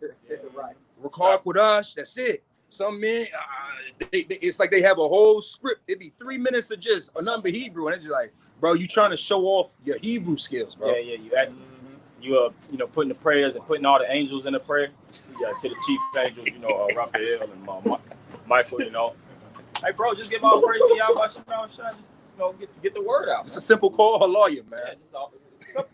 That's why the apostles say that, keep it simple and stupid. Yeah. Life is, you could get through life so much easier just being simple. I've been seeing a lot of individuals, just people getting their asses whooped, and I watch them. You know, people getting their asses whooped and things of that nature for just being extra, man. Yeah. They had this one thing where Jake was gambling. I think I went in their house and brought out like $20,000 straight cash. Next thing you know, gunshots started to come out. Right. Because Jake like to be seen, man. Jake has that pretty boy spirit. And those type of individuals you keep away from. The scriptures speak about a bold fellow. That's an individual that's just out there, man. Yeah. You don't want to be out there. That's because boldness and righteousness sake, like there's righteous arrogancy, and then there's wicked arrogancy. Like we're bold, which boldness goes into a form of arrogancy. Our boldness goes back to Yahweh Shem Yahushua. That's simple. Like you said, Jake I'm bold. Nigga, you just got robbed and your ass probably got shot for being arrogant, thinking that you couldn't get touched. You know, I got my precept for you, bro. This is Sirach 37 and 19. And it says, there is one that is wise and teacheth many, and is yet unprofitable to himself. Because Jake can tell you 1,001 things, like you said, with the scriptures and wisdom. But then, I'm trying, you know, when it comes to little shit, hey, you know, I got car issues. I don't know. Hey, bro, can you help me with it? I'm trying to make some money. Shit, I don't know how to make no money, but I can tell you about knowledge. I need money. Yeah. That's a part of wisdom too. That Jake they don't know, they're unprofitable to themselves. Or know, you know, the dark sayings, you know, the whole book of Revelation break down to a T, but don't know to agree with your adversary quickly. You get pulled over by the police and you just goddamn let them have it, you know, because you think you know your rights, so to speak. But when the scripture tell you, man, to agree with thy adversary quickly, the next thing you know, you goddamn your teeth busted out and you sitting in the back of a police cruiser. Crying to mama. Just because you ain't applying the scripture and you're not getting the milk of it, man. You think in the day of Jacob's trouble, it's gonna matter how many breakdowns you know? No. What's gonna be the stability of your time is the knowledge, wisdom, understanding of the scripture. And it's only wisdom becomes wisdom when you learn how to apply it. You know what I'm saying? All right, this is Sirach 19 and 24. He that has small understanding and fear of the Most High is better than one that have much wisdom and transgresseth the law of the Most High. Yeah, man, because that's what's most importantly, man, the fear of the Lord, you know, because if you fear the Lord, you would do the things in which he commanded you to do, you know. Yeah, knowing the scriptures and knowing, you know, the whole road is good, but how are you going to apply these things, man? You know, reread it. All right, this is Sirach 19 and 24. He that have small understanding and fear of the Most High is better than one that have much wisdom and transgresseth the law of the Most High. Yeah, you know all 600 and some laws, but you transgressing all of them. You know them, though, but are you doing them? Are you applying them? You should know them, but you should know that the law says it has a law unknowingly sinning. Exactly. Well, I add one to you. Our ex-leader, like we were just saying, man, he could pull precepts from the introduction of the scriptures, man. Be like, man, that was on point, bro. But then let a little bit of rebuke come.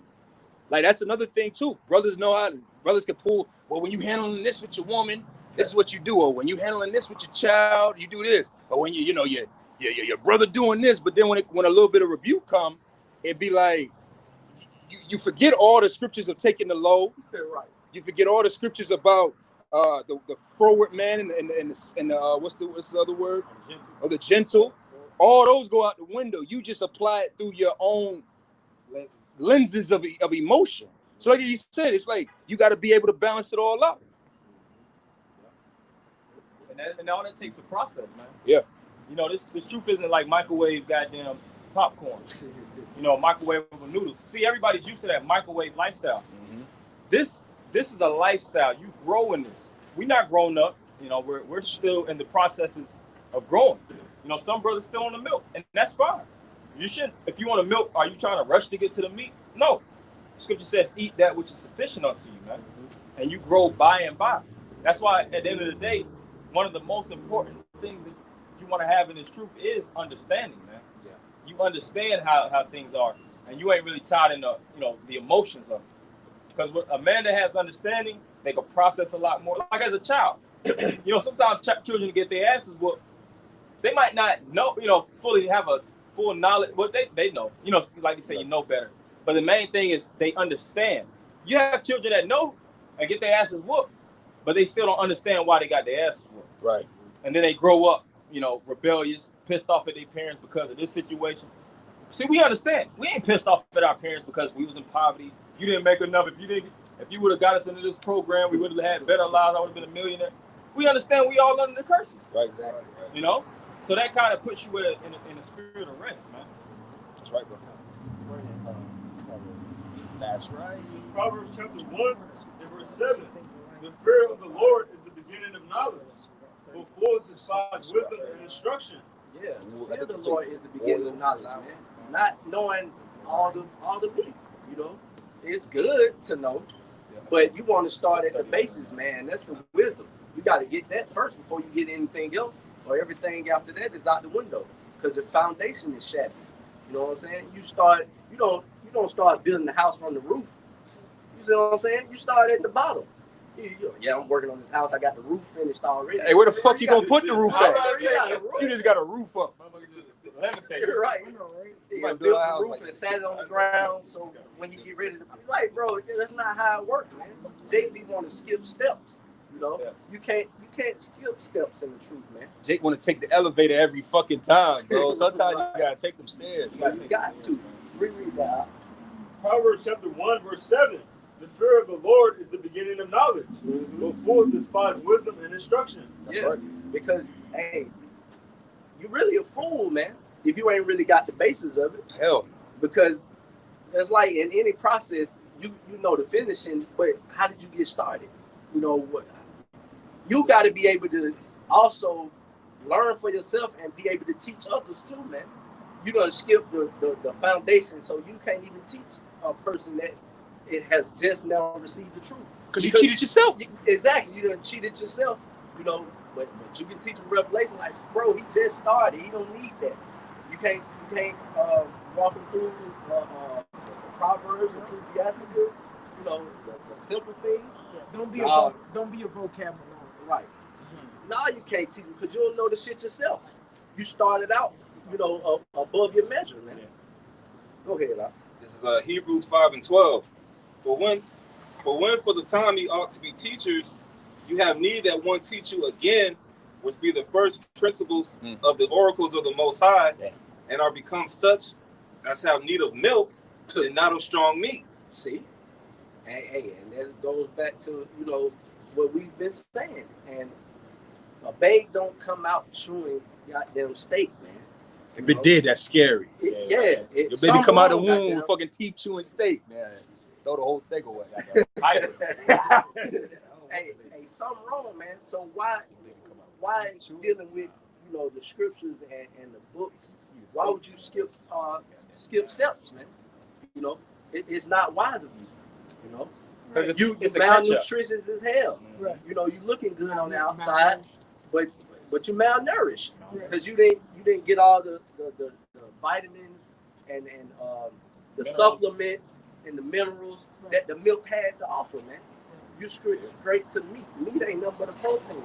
You know? What they tell you, there's like in certain things in life that say like beginner, intermediate, and advanced, expert. There's levels to shit. And if you jump off, you like imagine that you skiing or you snowboard. They'll have paths that are meant for beginners. Like you've been doing it for a couple years, you go this way. It's not a crazy degree, you can handle it. But if you, fuck that. I know it's my first day. We going to Hell's Hill. Your ass gonna die. Like you gonna die because you jumped to expert. And when you do things like that, the expertise comes with a level of danger. Like you said, when you jumping into scriptures that you ain't got no business jumping into. I think Elder Apostle Tar was speaking on that recently. He was like, man, that's precept. He was speaking on that, or he was like, some of this y'all men, y'all got to get this for yourself. He said, I'm not going to teach you every precept. Right. Because then you become proud. Like, well, I know everything that Apostle Tahar know. Well, we know everything he wants us to know. Right. And it's the experience. That's why, like you're just speaking about being an expert. Anything you become an expert in, you have a substantial amount of experience. And most individuals, they put the number cap 10,000 hours. They say if you did anything for over 10,000 hours, which is roughly around 10 years of work, that's when you start to get on the expert level. Exactly. Anything before that, you moderate and things of that nature. Exactly. But that's the span of time. See, some men be wanting try to put in 10,000 hours in a year and a half. And it ain't even about the rushing. Right. You might have 10,000 hours, like they say, master chess players, most of them put in 10,000 hours plus. But you got master chess players and you got levels to master chess players, man. Exactly. And they do that beat and computer that one time, that mastered the chess. Oh, they computer and shit. Oh, man. Yeah, exactly. And an example of that is, I got a younger child. He's 4. He just now starting to play video games. When he put 2K on, you think he putting that shit on Hall of Fame? Oh hell no. He's starting that rookie. I ain't don't play that. I don't play that shit. Right. On Madden. Yeah. Fuck out of here. And then I got an 8-year-old. He plays on a little bit higher level than his brother because he's older, because he has that experience. And it's the same way with the scripture. You'll pop 2K and you never played a day in your life. You're going straight to Hall of Fame. You're going to get your ass kicked. You gonna cry. You gonna cry. Yeah. You get your ass blew You gonna out. see how sorry you really is. Right. You're gonna downgrade the level, goddamn, in the middle of the game. You know what I'm saying? And that's the same thing with screen. You don't get too much. What they say, we're in your flesh with studying the many books. You see yourself getting to that point, man. You might want to just scale back. Bro, just go be a nigga for a little bit. Go do In something. context, you gotta put a disclaimer out there. What this brother said, be a nigga for. Yeah, that's what I was gonna say. Like, really, put the book down and go experience. Right. That's what you need to do. Mm-hmm. All that knowledge that you got, now go experience. So once you get into that, like I was saying, the situation, you got the knowledge, use it. Yeah. And experience. This is where you gain your wisdom. And then, oh, now I really understand what I was reading. You see, you got to go get your experience. Go out on a fucking date. Exactly. You can know all about how women through her is death and shit. Like, we'll go on a fucking date with the bitch. Right. And then you're really gonna see how a woman is. You see what I'm saying? Exactly. You know, because you're getting all this knowledge and all this reading, now you're a fucking weirdo. You don't even know how to interact with the woman. You're socially dead. You're just a social idiot. You know, we went to school with guys like that. He got his book bag full of books. You know, he always on time to class. He got a 4.0. But when it comes to talking to this nigga, he's weird as hell. You know what I'm saying? He ain't got no girls. He don't got no social life. That's how you start to look, man, when you totally engulf and going overboard in the scriptures, man. It's weird. I don't even like, personally speaking, I don't even like being around brothers like that. Yeah. That shit, it just irks me. It's awkward. It's awkward. You know, here we are. We done did the work. It's after camp or whatever. We just want to kick back and throw some shots or just kick shit. Yeah. But then a brother wanna, during the Byzantine Empire, man, fuck that. I don't fucking care about the Byzantine Empire right now. Yeah, man. There's a time and a place. Like, you got to be in the spirit to soak in certain things. But if I'm not in that spirit, bro, go away. Yeah. Go away. You kind of, now you making me look like a nigga in the world. No, you off. Right, bro, take that hat off, bro. You gotta take that hat off and put another one. You gotta change that hat, man. You gotta change the hat, bro. That shit be stank underneath. Bro. Change the hat. You ever Let's see talk about something else. somebody wear out a hat? That motherfucking brim you through. Be brown. You as like, hell, yo, man. that hat is done, man. Sweat stains. Take that shit off. If you had multiple hats, you want that hat wouldn't be Exactly. like that. All you know is this. You know what I'm saying? They be mismatched sometimes, but that's the only hat you know. That's the only hat you know, bro. You gotta be well Change it versed, up, man. The scriptures say, what it says about knowing all things. You got to know all things. Yeah, you gotta have unction to know all things, bro. You gotta have an unction to know how to chill. Chill out, bro. You know what I'm saying? Stop being weird. That shit The Apostle Kabar did a video on that. You know, 1 Corinthians chapter 8 and verse 1.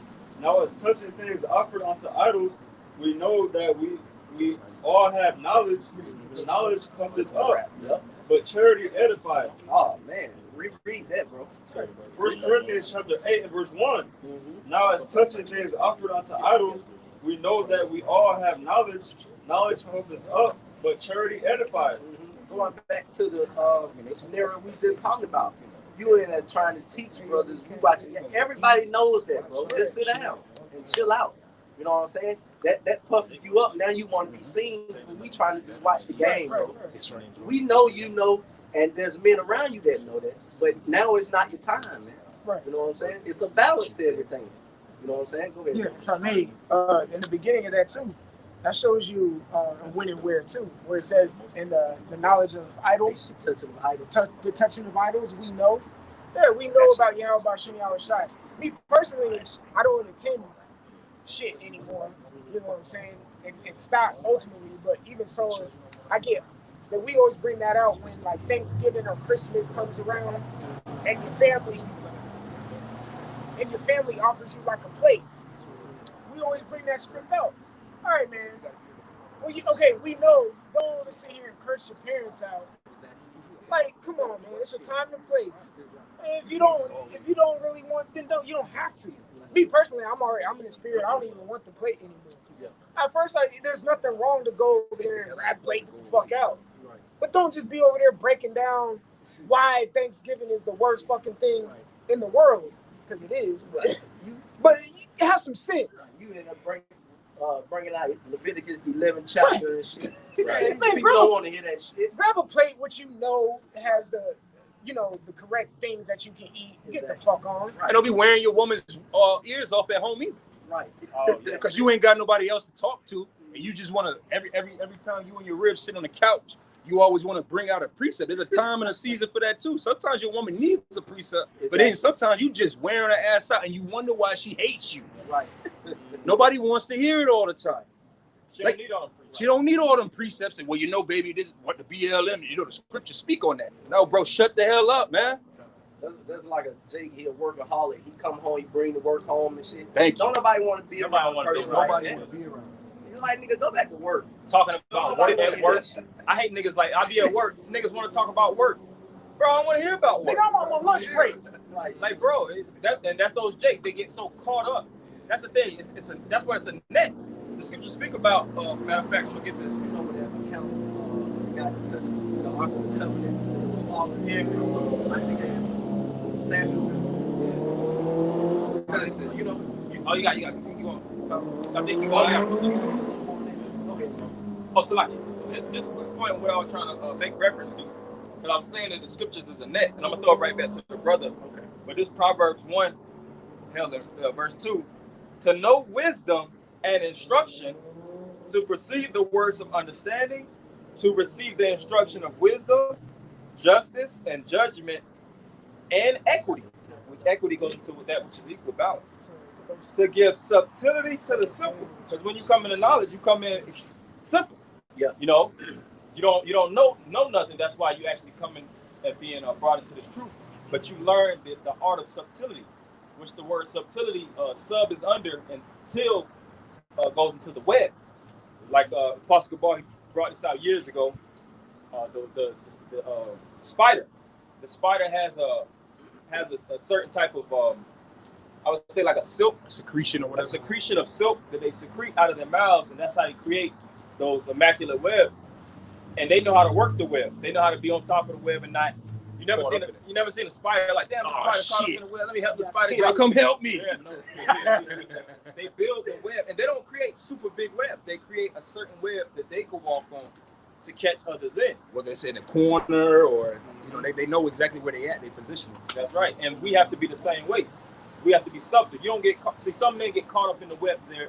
Like the scriptures speak about, Esau built in the net and he's falling there. Some jakes fall into their own trap, so to speak, because they're building it too big, they're building it too fast, they're not building it properly and detailed, so to speak, and they get caught up in it, and then they don't know how to walk on it. Right. You creating something that you don't even know how to walk on. You want to create something that's simple. The simplest things you can walk on. A simple layout, man. Exactly. For yourself to profit. Exactly. You got it, bro. Beautiful. Hey, and Apostle Gabar always preach that too. Keep it simple. Keep it simple, stupid. You know what I'm saying? Ain't no, bro, you're not getting into the kingdom off of how many precepts you know. Let's just go ahead and throw that out there. Not at all. It's not going to happen. You ain't applying nothing. You ain't building. You ain't doing nothing. You just know a lot. That's not going to get you salvation. Or there's many videos you do. Be honest. Yeah. You got some individuals that's going to come in, that's going to be in the kingdom that never did a video. Never kept a law. Yeah. Mm-hmm. Right. Let me 11-hour Israelites, man. You know, the scriptures speak of that. But you don't know that though. I gonna say, but for balance sake, don't be like, well, now I'm just a one precept Israelite. Yeah, right. Because you still gotta grow. You gotta be well rounded, and as you level up, like how you were saying with your child, that was a beautiful example. You start out on a level, but you don't stick at that level. Right. Like if you go in a gym and you like, all right, this is my day one, I'm gonna curl these 5-pound curls, and in a year come by and you still curling 5 pounds. Right. You wasted a whole year of time, and you're gonna be discouraged because you're gonna be like, why am I not growing? Because you stuck to the same pounds. Exactly. Your body is looking for progressive overload, so there's a balance to growth, but at the same time, for balance, don't just be, well, I just know that the tribes and that's it. Right. Well, you ain't gonna grow. And then, like you said, when other things develop that you're gonna need, you ain't gonna have it. But just for balance, I just want to throw that out there. You gotta put it out there. Yeah. Jake, like you said, Jake be looking for reasons Jake to just looking be. for anything. Snake Cool. slither point. Yeah, them bros down in Atlanta said we ain't really got to do that many videos. Yeah, we ain't got to do that many videos. We ain't gotta read. We ain't gotta study. We just gotta be simple. We just gotta be niggas. Right. No, that ain't what we saying. We saying if you want milk, deal with milk. That's why I said that's the net. See, you can say certain things, and words have power. And Jake spins the web, man. Mm-hmm. They spin the words that you say, and they create a whole new net for A whole nother doctrine. a whole nother doctrine. We didn't say none of those things, but that's what you took. Yeah, right. That's all. And if you take it, what does the scripture say? That the Most High, Yahweh Shai is known as a basically a gen of offense, a stone of stumbling. If you get caught up in it, that's on you at that that's point. on you. Being simple in the wrong context. Exactly. Right. Continue on, bro. Too simple. Verse 2. And if any man think that he knoweth anything, he knoweth nothing, yet as he ought to know. Yeah. You don't know nothing you supposed to know, but you know shit that you don't supposed to know. You walking fucking contradiction. You're walking oxymoron.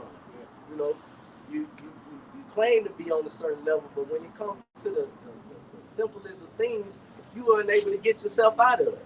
You know what I'm saying? I used the example of the cop, but hey, you can tell the cop, you can break down, the 7 heads, 10 horns. You know what I'm saying? Come on, bro. But you don't know how to get yourself out of this ticket or this trip that you could possibly be taking to the fucking county. Or just accepting it. Yeah. And cops are simple. Yeah. You got to talk to them from a simple standpoint. Right. And Jake know you be wrong. You know your license suspended. You know damn well Esau, if you get caught without it, there's consequences to it. But here it is, you trying to, throw the scriptures at them. Like, come on, bro, just take the ticket. You know you weren't supposed to be driving. Right. Simple as that. Is it more? Oh, no, that was Kind. And I'm gonna get this account. It was a well-known thing in Israel that only the priest was supposed to touch the ark of the covenant. But that get 1 Chronicles 15:2 before you read that account. Yeah, to lay down the foundation of it. It was a known thing in Israel that the priest was the only one that was supposed to touch the Ark of the Covenant, and I'm pretty sure this individual knew that, but he got caught out there. You know what I'm saying? That's the thing of knowing certain things but not applying them, and we'll see what happened to this guy. But before that, go ahead and read that, bro. This is 1 Chronicles 15, starting at verse 2. Then David said, none ought to carry the ark of the Most High, but the Levites. For them have the Lord chosen to carry the ark of the Most High and to minister unto him forever. Because the Levites were known as the priests. When you go back into the scripts. All right. So with knowing that, let's go ahead and get the account. Those are the instructions. Right. All right, this is 2 Samuel chapter 6. I'm going to start at verse 5. And David and all the house of Israel played before the Lord and all manner of instruments made of fir wood, even on harps and on psalteries and on timbrels and on cornets and on cymbals. Verse 6, and when they came to Nachon's threshing floor, Uzzah put forth his hand to the ark of the Most High and took it and took hold of it, for the oxen shook it. Mm-hmm. Verse 7, and the anger of the Lord was kindled against Uzzah, and the Most High smote him there for his error. Yeah. So he was put to death for touching the ark. It said in the Chronicles that only the Levites are supposed to touch it, and I'm pretty sure that was well known throughout Israel. Just like guys know the scriptures, but when it comes time to apply them, you get caught out there bad. Now in this case, he was put to death. Now you may not be put to death, but there's a possibility.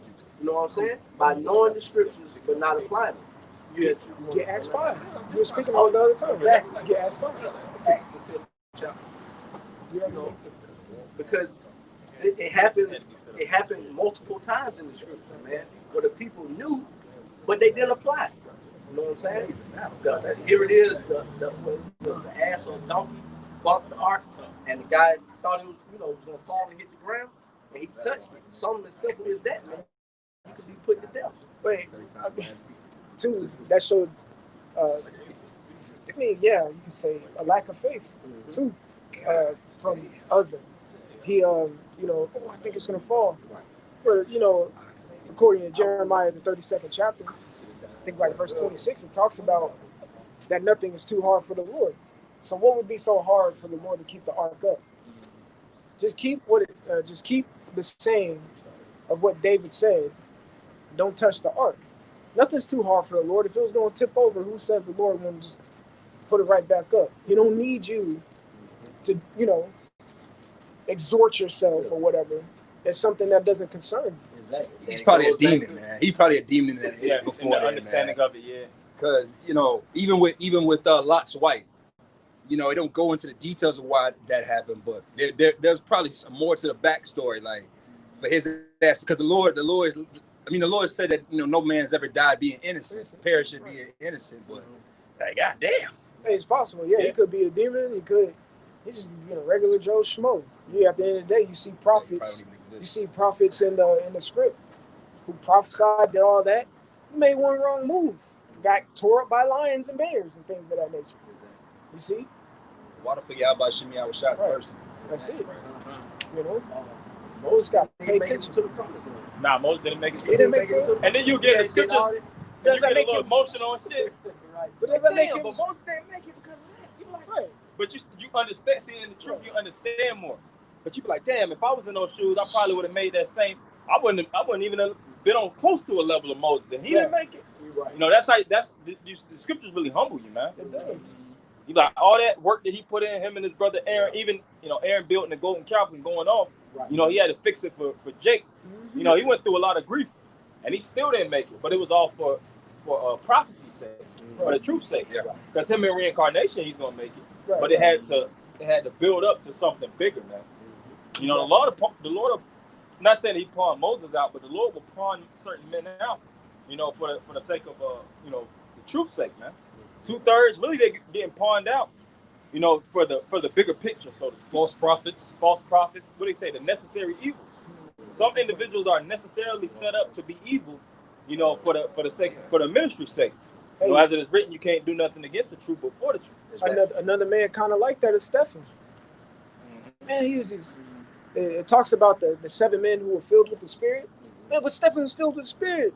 Why did he just, But then you get the understanding of it. He got stoned, man. These niggas out here don't believe and things of that nature. But he was a righteous man. He just went to sleep. Man, listen, nah, bro. Like that was a martyr. He was a martyr. Yeah, the man that died because he touched the Ark of the Covenant. This is like, God damn. I'm not. Yeah, I was just bringing. I get what you're saying, but I'm just saying, like, in a sense, it's like it's one thing for you to get stoned for doing the work, but you just appear in a book, and that's just a point for the Lord to put fear in us, that the Lord will kill your ass for the littlest thing. So we're using this to make light of the seriousness of the Lord, the gravity of it, but at the same time, there's examples where, like, the man with the sticks, picking sticks on the Sabbath. It's just like God damn. Bring them out. Cause after that, you start to hate sticks. And that all goes back to the fear of the Lord is the beginning of wisdom. Yes. If he feared the Lord, he would never touch that Ark of the Covenant. If he felt that he would possibly be put to death for it, I'm pretty sure. If he knew what the consequences was going to be prior to him touching the Ark of the Covenant, he wouldn't have did it. I would have let it drop, man. If it had dropped, he didn't even know. It would probably just shake it a little bit. If it had dropped, it would have been on someone else's head. Right. But see, it was like the spur of the moment type. That spur of the moment, they like, oh, but then like, bro, you got caught. You see like China, you see like a China dish or whatever. Your initial thought is you gonna see it move. He saw you. We've all seen it. He saw it moving in slow motion, like, oh shit. Right. And he died in slow motion too. Right. Go ahead. All right, this is Numbers chapter 15, starting at verse 32. I start at verse 31. Because he hath despised the word of the Lord and have broken his commandment, that soul shall be utterly cut off. His iniquity shall be upon him. Verse 32. And while the children of Israel were in the wilderness, they found a man that gathered sticks upon the Sabbath day. 32. And the basis of it, you're supposed to be doing no type of work on the Sabbath, man. Right. There are certain guys who's tying it back into today's time. They'll know that and go out and do some shit they ain't have no business doing and get caught out there, man.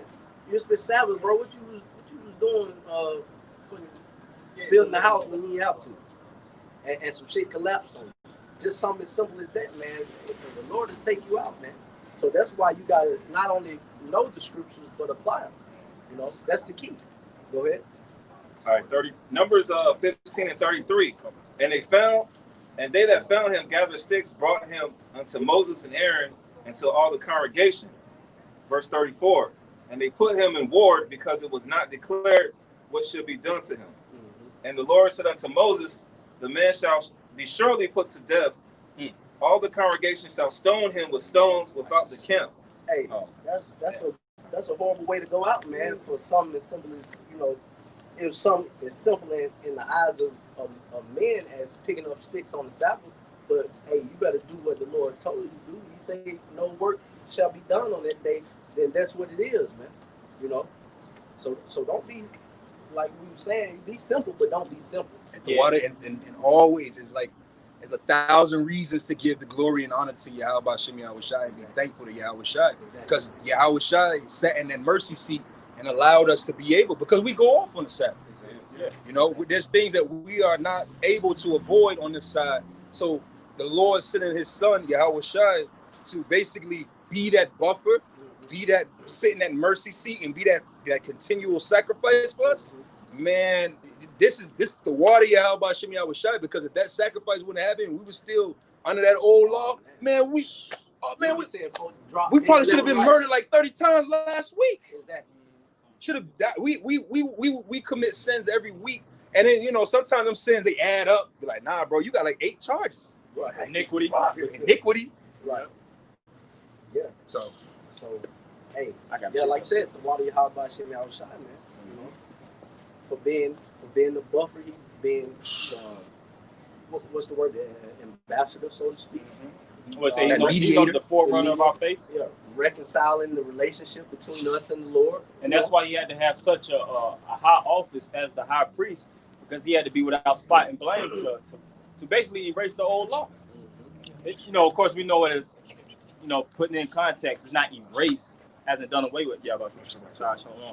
You know, it's actually basically completed. Like the Lord said, I come not to do away with the law, but to fulfill it. Exactly. He made the law fulfilled through himself, and also shedding his blood for the atonement of the nation of Israel, so that we don't have to go to the ancient atonement. All right, if we sin or transgress, you know, we don't have to go to the priest and have the priest, you know, sprinkle the blood, you know, and do the different burnt offerings and the peace offerings and all these different things, you know, to actually purge us of our iniquities. Now we have the name and we have, you know, repentance. All right, but I have a precept. John 1 and 17. I started 17. For the law was given by Moses, but grace and truth came by Yahweh Shai. Yeah, so the laws of 613, when it was given to Moses, it was handed out, and it wasn't any type of ways to weave that law, so to speak, to the left or to the right. You know, the law was very tough on individuals depending on the penalty.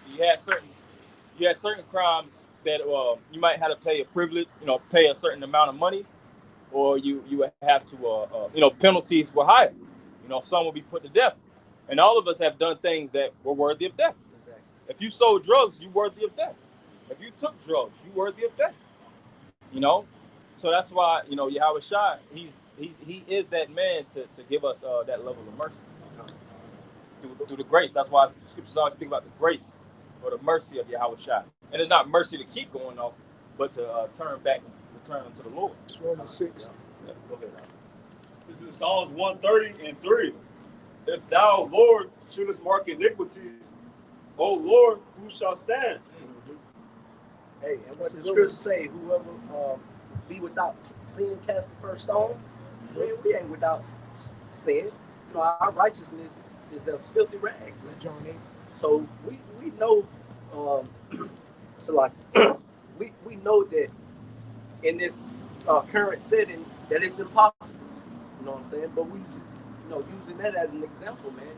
The Lord can do it. Our thoughts are not his thoughts. His way is not our way. Our way is not his ways. You know, roughly paraphrasing. The Lord do what he wants, man. You know, but if he sees it necessary that you be put to death for a certain sin that you've done, then so be it. You know what I'm saying? You said you had something? Yeah, kind of have something. This is Lamentations chapter 3, verse 22. It is of the Lord's mercies that we are not consumed, because his compassions fail not. Verse 23. They are new every morning. Great is thy faithfulness. So like the brother was saying, like the brother's been saying, you know, the Lord's mercies are renewed every day. You know, if you become in a contrite spirit. The scriptures also say, charity cover a multitude of sins. You know, so those things that Peter mentioned in the first chapter, you know, apply to us, man. Trying to seek out the ways of the Heavenly Father. But I mean, there's some things that, you know, like going back to the Sabbath, there's some things that you can't, you have to stay away from, like getting physical with your woman on the Sabbath, some things of that nature. We understand that, you know, brothers might have to work on the Sabbath, but there's some things, you know, not cranking up the stove. But, you know, through the mercies of the Heavenly Father, we're still out here preaching the word. Yeah, and the law was so heavy that we would have to have our own sovereign, you know, our own sovereign system, so to speak, in order to truly keep the law. If you would transgress, you would have, you know, bullocks, you would have certain clean animals on standby. Right. You know, for when you would transgress, and you would have to take it to the priest, and they would have to have a certain body parts and things of that nature. So what happens when the priests go off? You know, you have different priests, you know, that would actually take care of other priests in the spirit, and you even had levels of priests, which is a high priests and things of that nature. But we don't have that structure. Majority of the Haitians, we know, are straight up niggas, man. Yeah. Think about the nation that's supposed to be the priests. You go to Haiti trying to get cleansed, you're gonna get more demons on you. Man, they just fucking witches and warlocks. Yeah, it ain't nothing but high level sorcerers, man. Yeah. So how do we repent, and how do we turn back without the sprinkling of the blood and without these different services that we had in the days of old? Through the name and pure belief. That's through these living waters. That's how we cleanse. And that's not an excuse to just blatantly go off. Yeah. You know, certain things are controllable. You know, like not going to get an edge of. You know, sustaining from these unclean foods to the best of your ability, because we don't know what the hell is in Esau food, because we didn't grow the animals ourselves and go out and, you know, kill them and cook them up. You know, we don't know what's been done to the food by the time it gets to our table.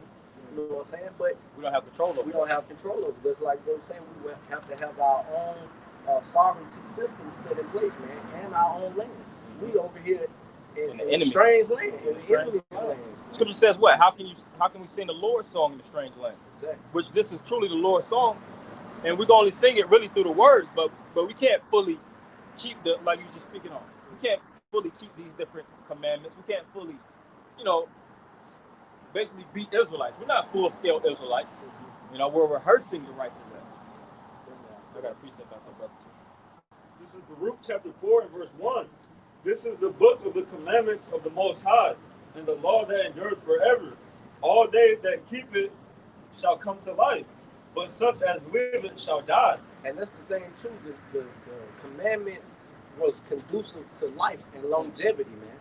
You know, but the ways of Esau is death, because it teaches you and makes you go everything contrary to the scriptures and the commandments, man. Yeah. If we could keep all 613 laws to a T, then you know how long we would live. You know, that adds life onto you, man. Our forefathers were not passing away at 60 and 40 and 50 from high blood pressure. Yeah. Come on. Heart attack. Exactly. Because, hey, all those that keep the law is life and peace, man. Mm-hmm. And those that leave it, what does it say? It says, but such as leave it shall die. Yeah, shall die. All right. And there's so many people on the planet Earth that Esau, he has to promote death, a death-based lifestyle. Right. You know, from the food that you eat to the shows that you watch, to the things that you drink, to everything that you indulge in, it's basically banded under the spirit of death, man. You know, and there's really no shaking in here. That's why we need a savior, because we're not trying to, you know, build a system here. You know, Esau, Job 9:24, Esau got this, man. Yeah. And what Esau got some shit called what? Life expectancy. Mm-hmm. How the hell you gonna put an expiration date on a life that you didn't even create? You know, that's not even supposed to be, you a thing. Life expectancy of 70 years. Who the hell are you? But he knows the system that he has set up that you're bound to expire around 70 years. Right. That's you can't live anyway. He knows the things that he has in place and the GMOs and the food that he pumps into you, the chemtrails in the air. He knows one's body can only live so long in the bullshit that he puts out here. You know what I'm saying? So that's why he has something such as life expectancy. Life expectancy. How long you think people can live with us pumping chemtrails in the air? About 70 years. Coming. How long you think a person can live with us putting antibiotics in the chicken?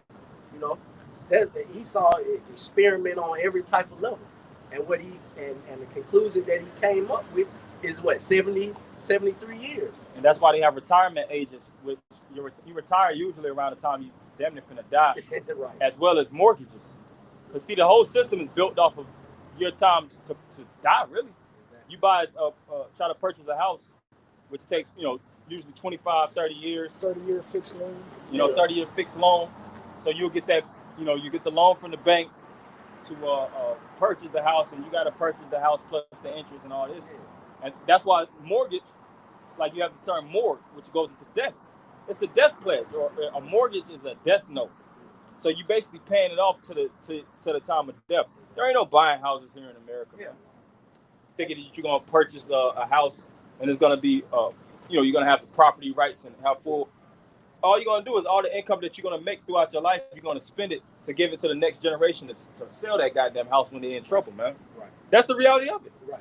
You know how many people that has to sell their houses back to the government because we don't have generational wealth, which is a form of generational life.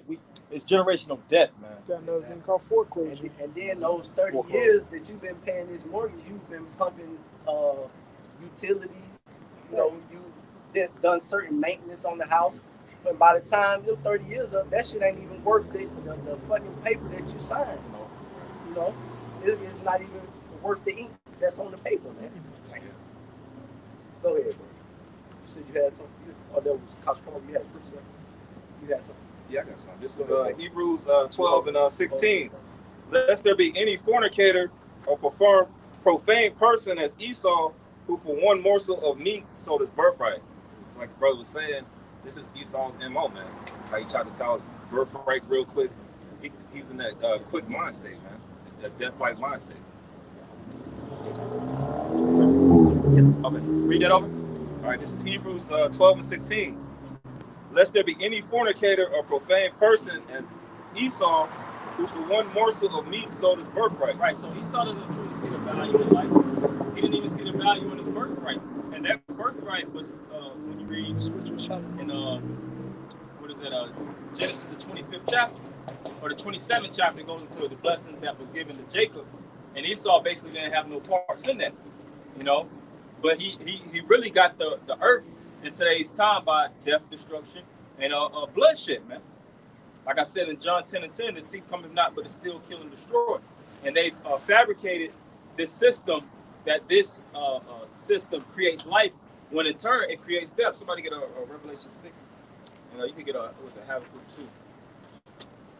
We'll start at that Habakkuk 2, I think, verse 5. Behold, his soul, which is lifted up, is not upright. Because this white man ain't right, man. And you jakes that constantly follow this man, you're getting led into a pit. All right? There is no being you'll see these different individuals, and there's a couple of jakes that reach those certain pinnacles. You'll see a multi-billionaire jakes, you see a Michael Jordan, or you'll see a Kobe Bryant, which he died. You see these different individuals that generate a high level of revenue in the system, but that doesn't give them any type of freedom. See, they have Federal Reserve notes in abundance. But what can you really get with those Federal Reserve notes? Can you really get sovereignty, like I said before? Can you actually establish your own domicile or kingdom with your own people, an established system, and have subjects that pay you and your lineage taxes? None of these individuals could do that. The most that they could do is establish businesses under their houses, under their family, under their last name, which in most cases, shit, your last name was given to you by the goddamn white man anyways, man. You got it. This is Habakkuk chapter 2, verse 4. Behold, his soul which is lifted up is not upright in him, but the just shall live by his faith. Yeah, and it's an innumerable amount of scandals that came out with your presidents, your leaders, your senators, your politicians, prime ministers. Like this whole thing with Epstein. There's millions of Epsteins. He was just a high-level devil that had more access to more wickedness. You'll see these local pedophiles,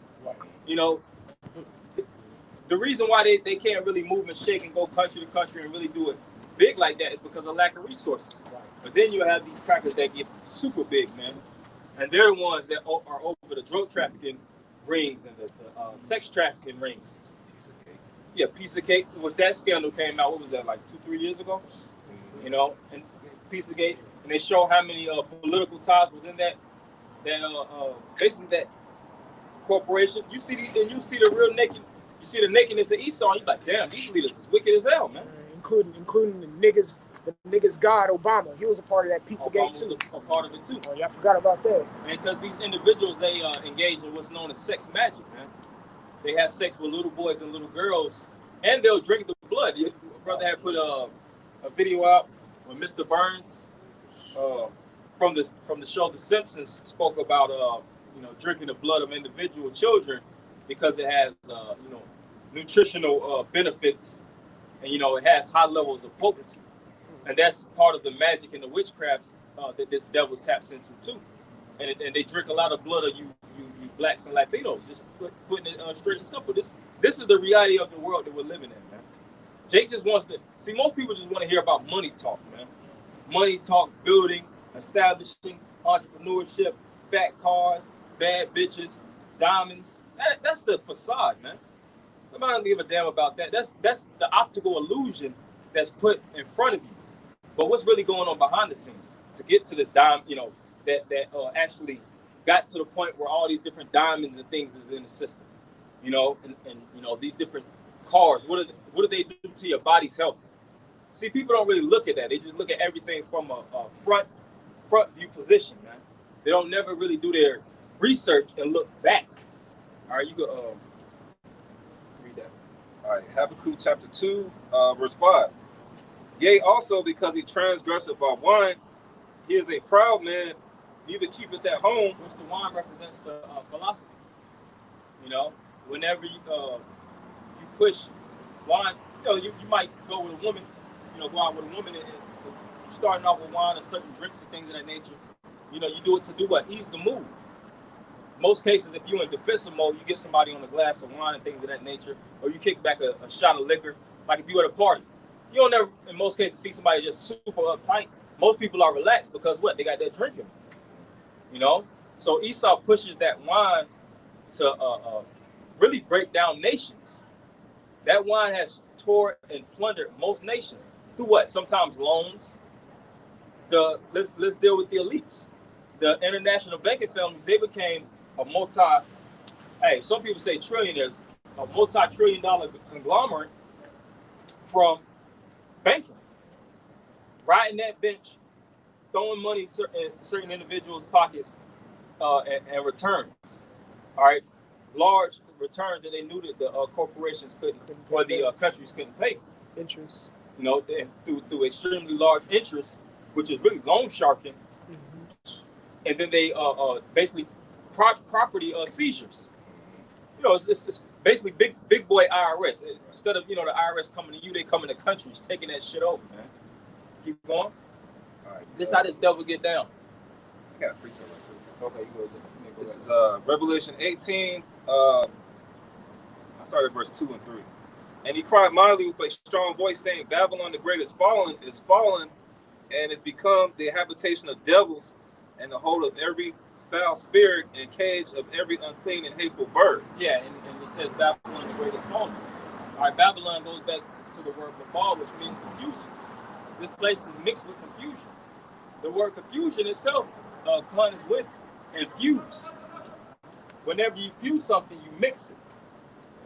And this place has been mixed with all kind of lies and deception, trickery, sorcery, witchcraft. All right. and philosophies to bedazzle the minds of people. This really is nothing more than a giant amusement park, man. But see, the thing is, people are waking up. All right, starting off with the apostles and their elders, Elder Abba Vivens and King Masha, Elder Yaquab, and their the individuals that came after them, and even us brothers waking up to the truth. All right, it's just like the movie The Matrix.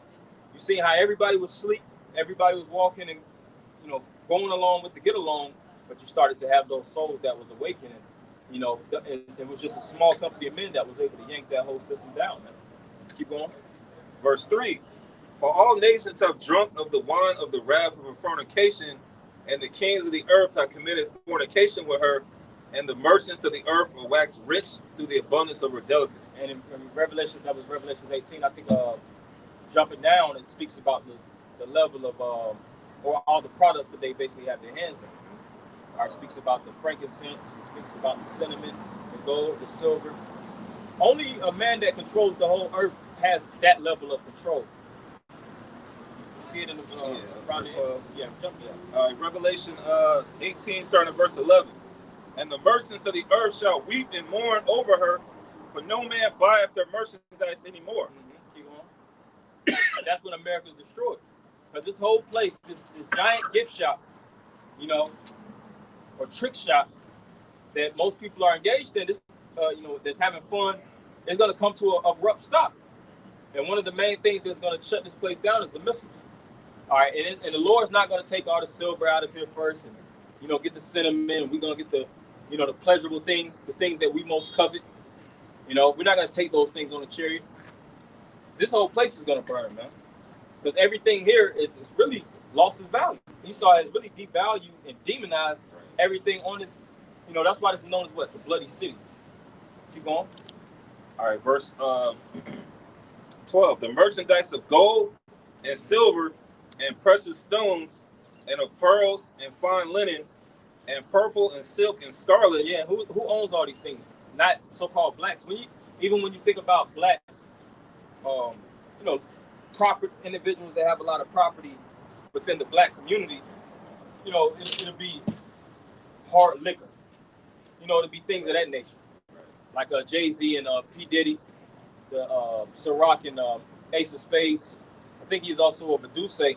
It'd be small things like that. The so-called white man really has the full control. Majority of those liquor bottles that you're looking at when you go into these liquor stores are basically overran by mainly Edomites, man. Vodka and things of that nature. All these different fields of or all these different types of products, Esau has full control of them, and they'll grant you rights to actually sell certain liquor. If the white man didn't want to X out these so-called black-owned businesses, and these so-called black-owned businesses, they're established by the white man. They give them the leeway, which they call them gatekeepers. They open the gates to let them through so that they can make money, all right? And they'll have to pay what? Taxes. Keep going. Continuing on, it says, and all thine wood and all manner vessels of ivory. All manner of vessels of ivory. Keep going. And all manner of vessels of most precious wood. Most precious wood. See, people don't look at these things now. In today's time, you look at your vehicle as the most valuable property that you have. You look at your house that you're renting, or your apartment that you're renting, as an asset. When really you don't have control of nothing, man. That's even an illusion. You'll listen to these niggas, these rap niggas, and they just talk about more cars that they have. Those are nothing but burdens, man. What's the point of having 16 cars? Cars can't even reproduce. It ain't like you can have cars and while they're sitting, they can reproduce and make you more cars that can make you more cars. That's an asset. And those are renewable resources. A car is not, it's resourceful to a certain degree in modern times to transport from one place to the next. That's it. But these jakes will play top dollars, and then that's why cars, they're really not worth much. They're what's the term? Intrinsically, they don't hold any type of intrinsic value. They drop right when they get off the lot, man. They depreciate extremely fast, man. Continue. All right, continuing on, it says gold, silver. Hey, when you read in Genesis, I think the 12th chapter, it speaks about how Abraham was rich in gold, silver, and cattle, man. Livestock. Continuing on, it says, and of brass, and iron, and marble. And I remember back in school, you could see the world structures, and you could look at the places that produce the most of this type of agriculture. They'll probably have some like, Mexico, and it might have corn on it. Or they'll have certain places with oil, picture of oil. Then they'll have tobacco. And then they'll have, places in Africa. And they might have petroleum and all kinds of different resources that you don't even be knowing about. And what the hell it has to do with anything? But it be in circulation all around you, man. What so-called Jake, that has control over petroleum? Hell, we don't even have control over these fucking convenience stores, man. Jake don't have control over his We don't have life. control over shit. Our own life. If I can say, this is not our risk. You going back to petroleum? They have countries in South America like Ecuador, and I think it's Colombia, if I'm not mistaken, who have that oil, but he started and took over those corporations so he can cash that off for himself. Yeah, and then you'll be deployed, like you speak about speaking about military and military stations. Yo has to be in Kuwait somewhere, not even knowing why the fuck you there. Here it is, you think you out after some goddamn one terrorist that blew up a building. You occupying fields, man. Right. You there to step on shit, man. Right. That's all you there for. To sit on top of resources. And make sure that nobody else can get their hands in it. You telling me I'm over there for Osama bin Laden and it only took six motherfuckers to get his ass. Right. Fuck you need 10,000 troops over here for? And then it's like, all right, it's Osama bin Laden mission over. Why the hell we still here? How many more Osama bin Ladens here? Right. You telling me, we got to get his kids now. So you got to get his grandkids. So what, like the Iraqi war, about like 7,000 troops died? And you telling me 6 niggas took this dude out? You could have done that from the get-go, but you want us over here fighting unknown territories for no fucking reason. That doesn't click with those simpletons in the military. Well, I think Henry Kissinger spoke about how military men are just dumb dogs. And they'll give you the dog collar. Hell, watch Jarhead. You see how simple it's on Netflix. But that's a good movie. It's on Netflix. As a child. I watched that as a young lad. I watched it multiple times though, but you see how simple they are in the military. They're all about drinking booze, right? Getting fucked up. America. And the reasons they go to the military on top of that. A lot of them, their women cheated on them. You watch American Sniper, you see why he went to the military. He didn't want to go to the military to be some damn war hero. A lot of times, their women ran them out the house and they just want to find some type of residence to really restore their manhood, and they get it re-lost in the military. Right. Keep going. All right, Revelation 18 and 13. The system is a joke. It's a fucking joke. Keep going. All right, Revelation 18 and 13. And cinnamon and odors and ointments and frankincense and wine and oil. Frankincense and wine and oil. These different wine fields. You'll see these different, like you'll watch certain things on Food Network and things of that nature.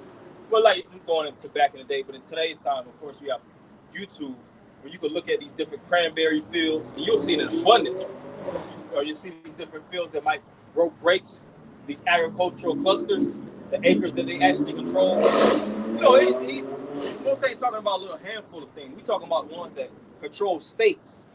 All right, like Montana and Wyoming. Those are like they call areas like that the Corn Belt. That's where all this corn and all these different things come in circulation. All your produce is coming from one side of the state all the way to the other side, and it'd be real extremely big fields, man. And the so-called white man, how did he get control of those fields? Did he invest? And his children reaped the benefit, and then they eventually, became CEOs? No, they stole. Whoever occupied that land, they butchered them, did away with their bodies, and controlled and occupied the lands. And that's why he said the same thing. That's why Job 9 and 24, that prophecy has come to pass in today's time, man. Keep on.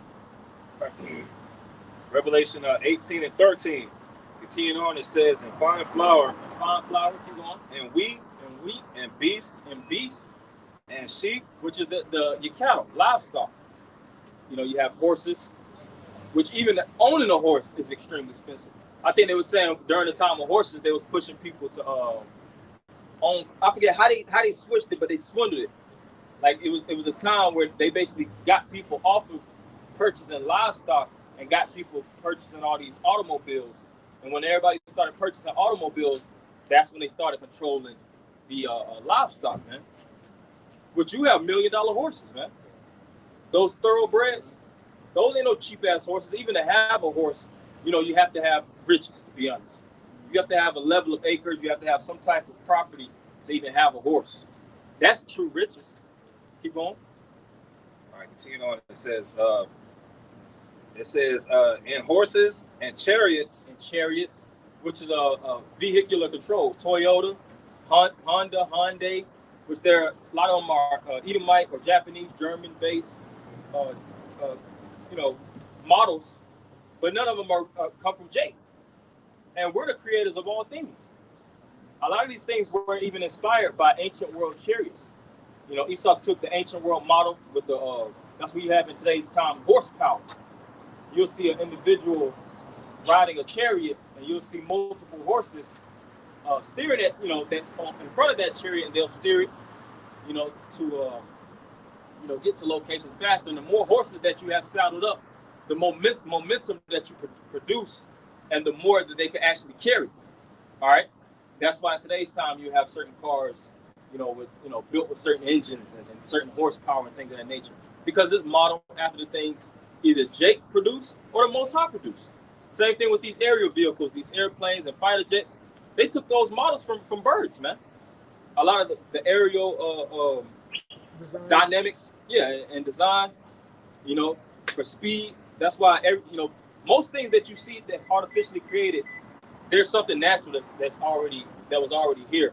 They just superseded it and created something fake, to actually have a level of control as well as other things. But continue on. All right, continue on. It says, and slaves. And slaves. That's one of the main things that Esau has control over to create his enterprise, man. When they came here to the Americas, they wasn't looking to have joint rulership, man. They wasn't looking to have a Persian and Medo-Persian empire. Yeah, we got Spain over here. See y'all in South America doing y'all thing. Y'all making how much? We making this. Hey, let's get together. Let's build. We got some plots of land that we got. Y'all got corn. Y'all got this. Y'all got this. Y'all got tobacco. Oh, over here we got this, that, and other. Let's do bartering. They didn't say any of those things. They said, well, we got the sword, and we're gonna use it on your ass, and we're gonna keep butchering you and tearing you down until you are no longer on the land. Then we're gonna take the land, we're gonna rename it, put you in our educational programs, and make you learn of us, and create monuments. That's some gangster shit, man. That's mob life, man. Esau is the ultimate mobster. And then they'll get on these. You see these mafia, these fucking John Gotti's and these the big cats. They'll put them as the face of crime. John Gotti, what's this? El Chapo. What about George Washington? George Washington. And the whiskey tax. He made a with the whiskey tax. They still making billions of dollars from whiskey tax unto this day. Keep on. It says, continuing on, it says, and souls of men. And souls of men. So not only are we slaves in the system, they want to get to the point of harvesting your soul. Tapping into, that's where that chip comes in, man. That chip is directly linked within your system. Everything, your blood flow, everything is going to be registered from that very chip, or the microchip, or the RFID chip, or the near frequency NFC. The NFC chip, whatever title you call it, that's going to be inserted directly into you. Whereas they're passing legislation now. Michigan is speaking about basically having chips already on deck for employees. So what the hell are they going to do with that? Why are they going to just have chips? Oh, we just got these chips, microchips, just in case. Just in case of what? Right. But Jake doesn't ask these questions. Pretty sure you got assholes in Michigan that hear that and they just blowing it up. No, it ain't gonna be enough. They be like, it ain't gonna be in our lifetime. They always throw it to their children. Or else they're in agreement, because this COVID-19 shit done shut everyone's job down. It's like if they need to fucking chip me, well, fuck it, I gotta go back to work. Chip me. They'll be in agreement with it. A lot of people gonna agree. All right, Habakkuk 2, verse 5. Yea, also because he transgressed by one, he is a So proud. he breaks laws by all these things. We just went through the track record, and guess what? That was a small snippet. We've been, starting off with the apostles and elders. We've been teaching this truth for decades, upon decades. As far as the body of Great Millstone, that's a lot of years of exposés, man. As well as these whistleblowers that constantly alternative media. They always got new articles, man. We don't read all the articles that's coming out about Esau. Who the hell? You have to have 10 brains and be able to fucking work 10 laptops and be on all these different on a full-time scale in order to really catch everything Esau's doing now on 4. You can't go. Some things are lost in history, to be honest. Some things are just etched out that the world would never know. Keep going. How many licks does it take to get to I know. the world may never know. May never know. What you? See, but in the kingdom of heaven, guess what? We're gonna figure out. We're gonna figure it out. And we're gonna put the pain on Esau, man. Keep going. All right, Habakkuk 2 and 5. Yea, also because he transgressed by one, he is a proud man, neither keepeth at home. Yeah, look at Karen. Karen is doing her goddamn thing right now. You be like, I didn't know the white woman was that much of a devil. Right. You be like, okay, you be like, I knew she was a devil, but see, the internet has opened up the floodgates, man. You be like, damn, these white women are worse than like, which one is worse, the white man or the white woman? Hell, and a lot of times, being honest, a lot of those white men in slavery, they got their inspiration from the white women, man. Some of those white women pushed the envelope. The Herod situation. Mm-hmm. If I can just say something, you see a white woman with dark shades, so you go the other way. Big Devil Wears Prada. Yeah, the devil wears Prada. Goddamn, Satan behind those goddamn lenses. Goddamn bitch wolf. Yep. She devil. Keep going. It says, neither keepeth at home, who enlargeth his desire as hell. Why not keep it home? Your crib is fat as hell. You think about these devil illustrious houses. You be on certain sites, you like, damn, you couldn't have went through that whole house. These 35, 40, 50, 60, 70 million dollar mansions. Like fucking 50 bedrooms. Like, bro, you could not have went through that whole house. But it's not enough. In their eyes, that's not enough. You see these entrepreneurs that be billionaires. You know what? They always looking at the man on top of them.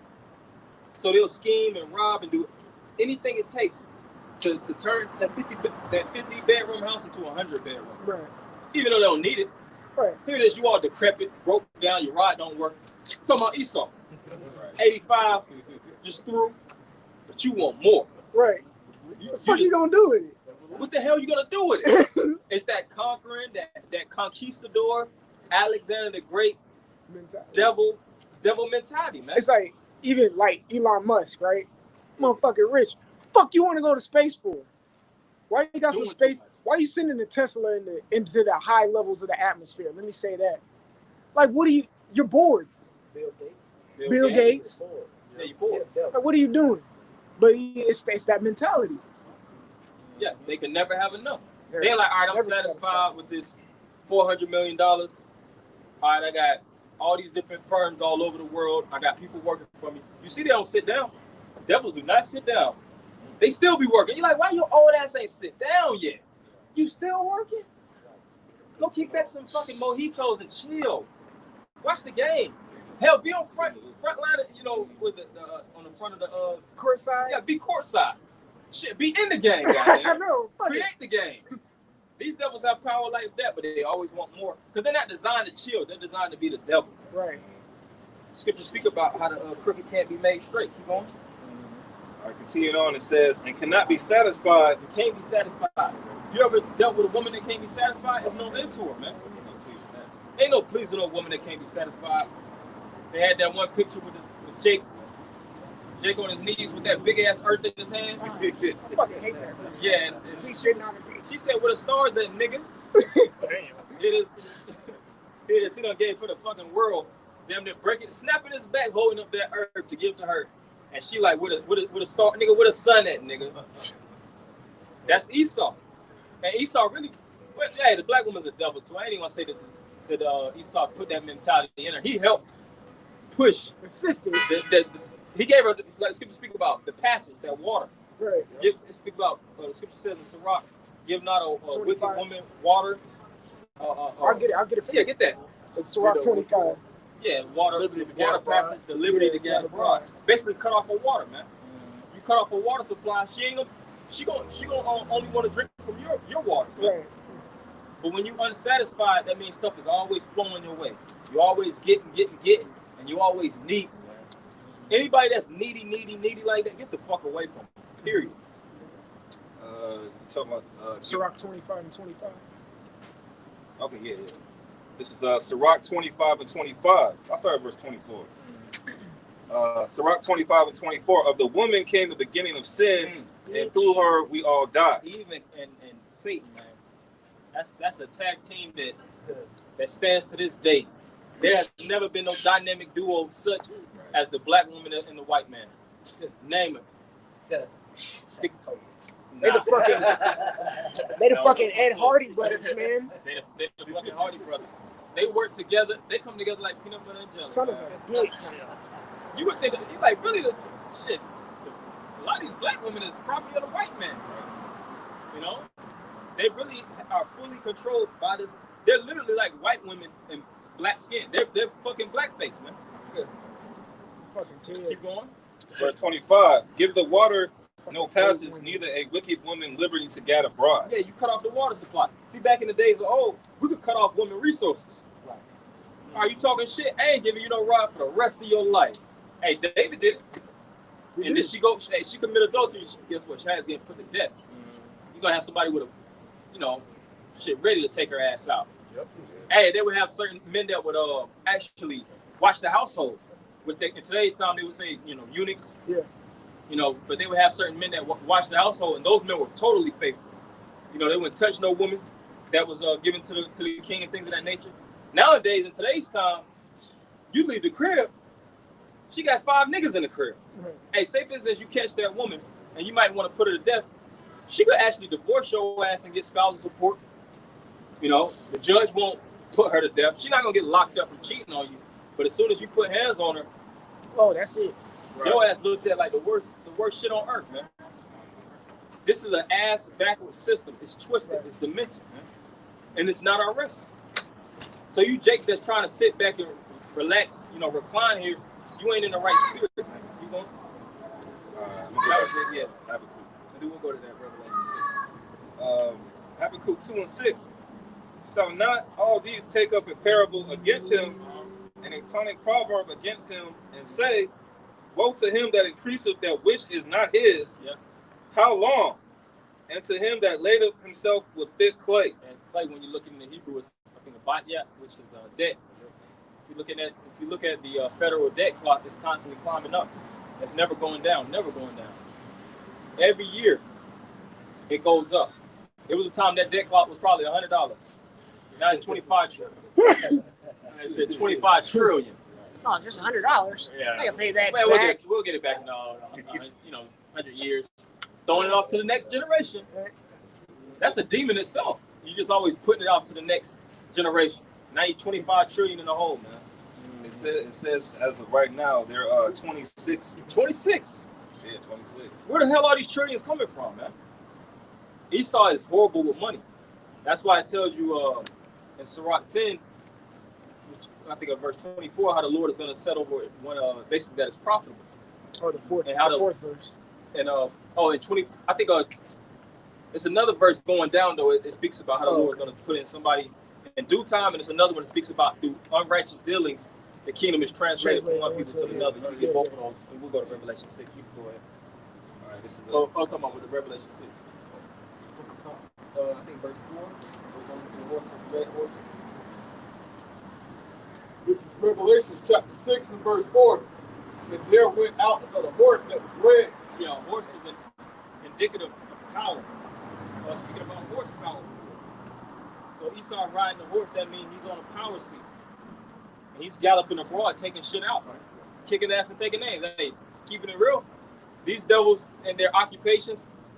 Hey, you see the red, white, and blue flag every damn near every country you go. You know, either it's blue, white, and red, or like what's the color of the flag of Puerto Rico? Red, white, and blue. Red, white, and blue, because it's America. It's controlled by a white man. If anything got red, white, and blue in it, the white man got it. Hey, and even these. Oh no, what about Mexico? Ain't Mexico like green? What's Mexico? Green, red and white. Yeah, green, red, still a white man. they make them feel like they have a little level of independence, but they still have to depend on the system. Man. Still is. Got that? And power was given to him that sat thereon to take peace from the earth. And whose language is the Mexicans speaking? They speaking Espanol, which is Spanish. Your ass didn't come from Spain and land there in Mexico and start speaking that language. Right. Those Spanish conquistadors beat that ass. You gotta say it like that and put a whole new language on you. You don't even know your own language. A lot of Mexicans don't even know they were Aztecs. Right. They don't. These Mexicans were literally born yesterday. I work with them. I think this one woman, she was like, she was speaking about blacks being enslaved and this and that. She was a Mexican woman. The dude on my job was telling me about it. But he was telling, Mexicans was enslaved too. She's like, no. Yes. Your ass was probably enslaved just as bad. Now, we had the helm of it because the scriptures speak about, the head tribe, Judah, taking the first, the initial blow, so to speak.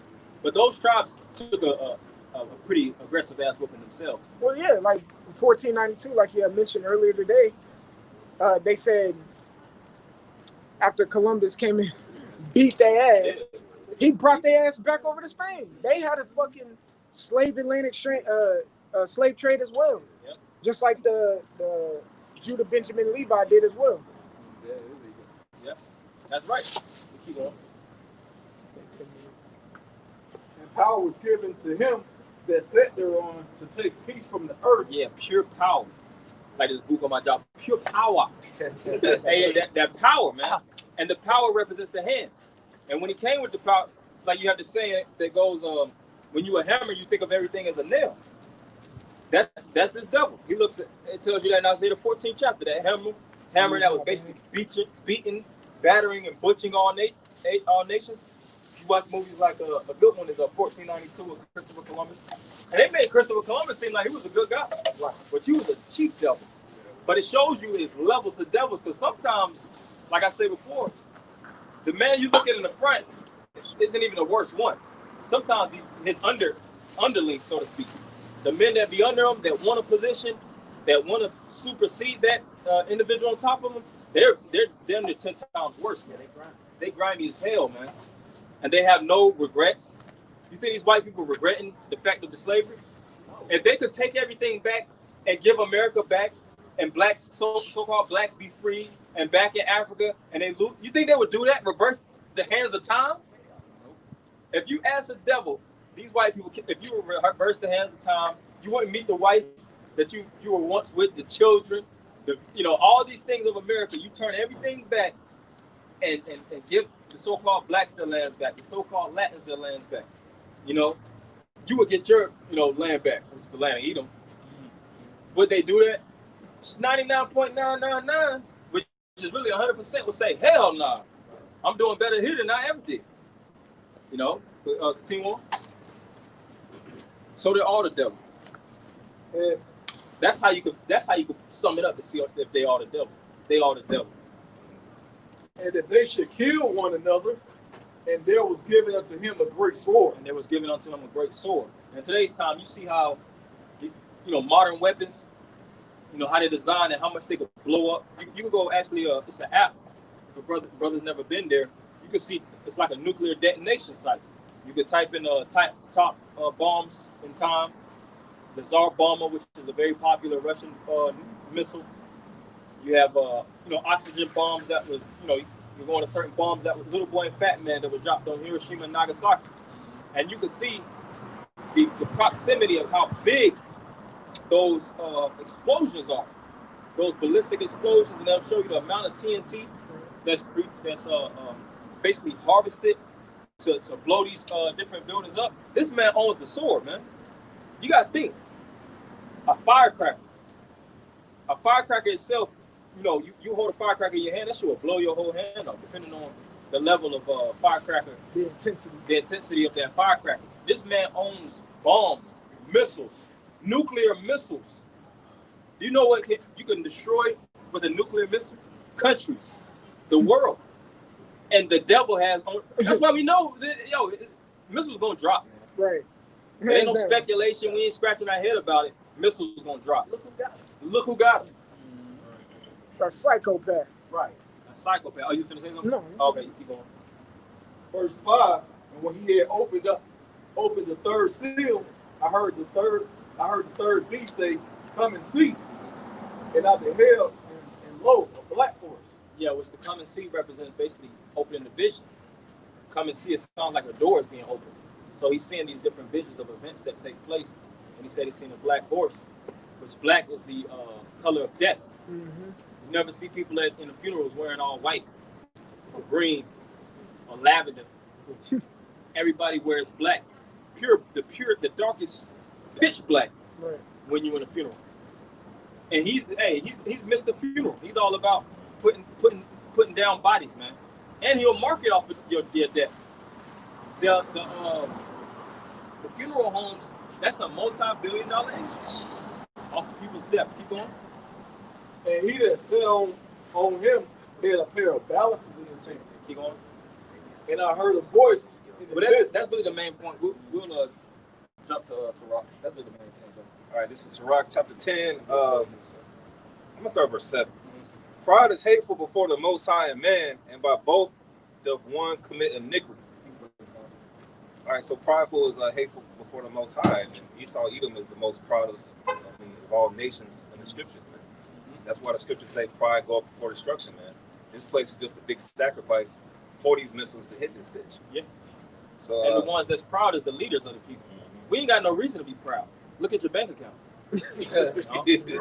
Look at your life. Look at your life. This is a mediocre lifestyle. And Jake thinks this is living. Who the individual, the man that song, this ain't living. This Marvin Gaye. Yeah, Marvin Gaye. And I'm pretty sure he was living semi-fat in the eyes of Jake. You know, Inner City Blues. That's a good but one. it's levels to that. I think Dick Gregory had said if you give somebody $1 million and you add it up to minutes, it's like 13 hours or some shit like that. But if you take $1 billion and you add it up to I think minutes, the number was that, it was crazy. He was like, who the fuck want to be a millionaire with a fool, man? And that's the truth. Because more money, more problems, more taxes, more people on your back, more family members you got to depend on, more artificial niggas in your circle, more artificial life. People are, because they don't have the right mind frame. Money doesn't even matter, man. Keep going. verse 8, because of unrighteous dealings, injuries and riches got by deceit. Yeah, this devil ain't dealing right. It's basically having a rigged card deck. Here it is, you trying to play cards with somebody that's rigging the deck every goddamn time. But you are, man, I'm going to beat him this time. Shit, no, the hell you ain't. This is Monopoly board. That's like playing Monopoly and all the property nigga own. Right. There is, and your ass always thrown in jail. Right. Damn, I'm just playing this game to be thrown in jail. Shit. That's why we got to get saved out of here. This platform that we're living on is not for us, man. We build here, we commune with one another. We get in the spirit of Yahweh Shema Shah, and we pray to get delivered, man. This is not our residence of chilling, man. You do your thing because we in the flesh, of course, but this is not the end all be all. This is the accomplished mission. The mission is accomplished when we're in the kingdom. Keep going. It says, continuing on, it says, the kingdom is translated from one people to another. Yeah, so it says through unrighteous dealings, injuries, and riches got by deceit. The kingdom is translated from one people to another. So Esau got riches, but did he get the riches truthfully? Like I said before, it's the right way to get rich, and it's the wrong way to get rich. And Esau has taken the wrong route, and they took their family members and their houses to become filthy rich off of the backs and blood of the poor. Man. Keep going.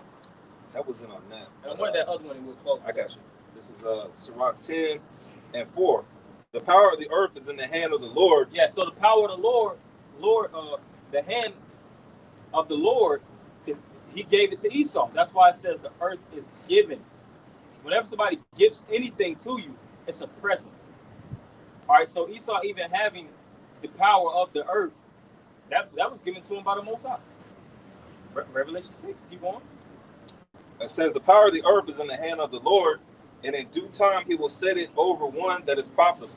So it says in due time he will set over it one that is profitable.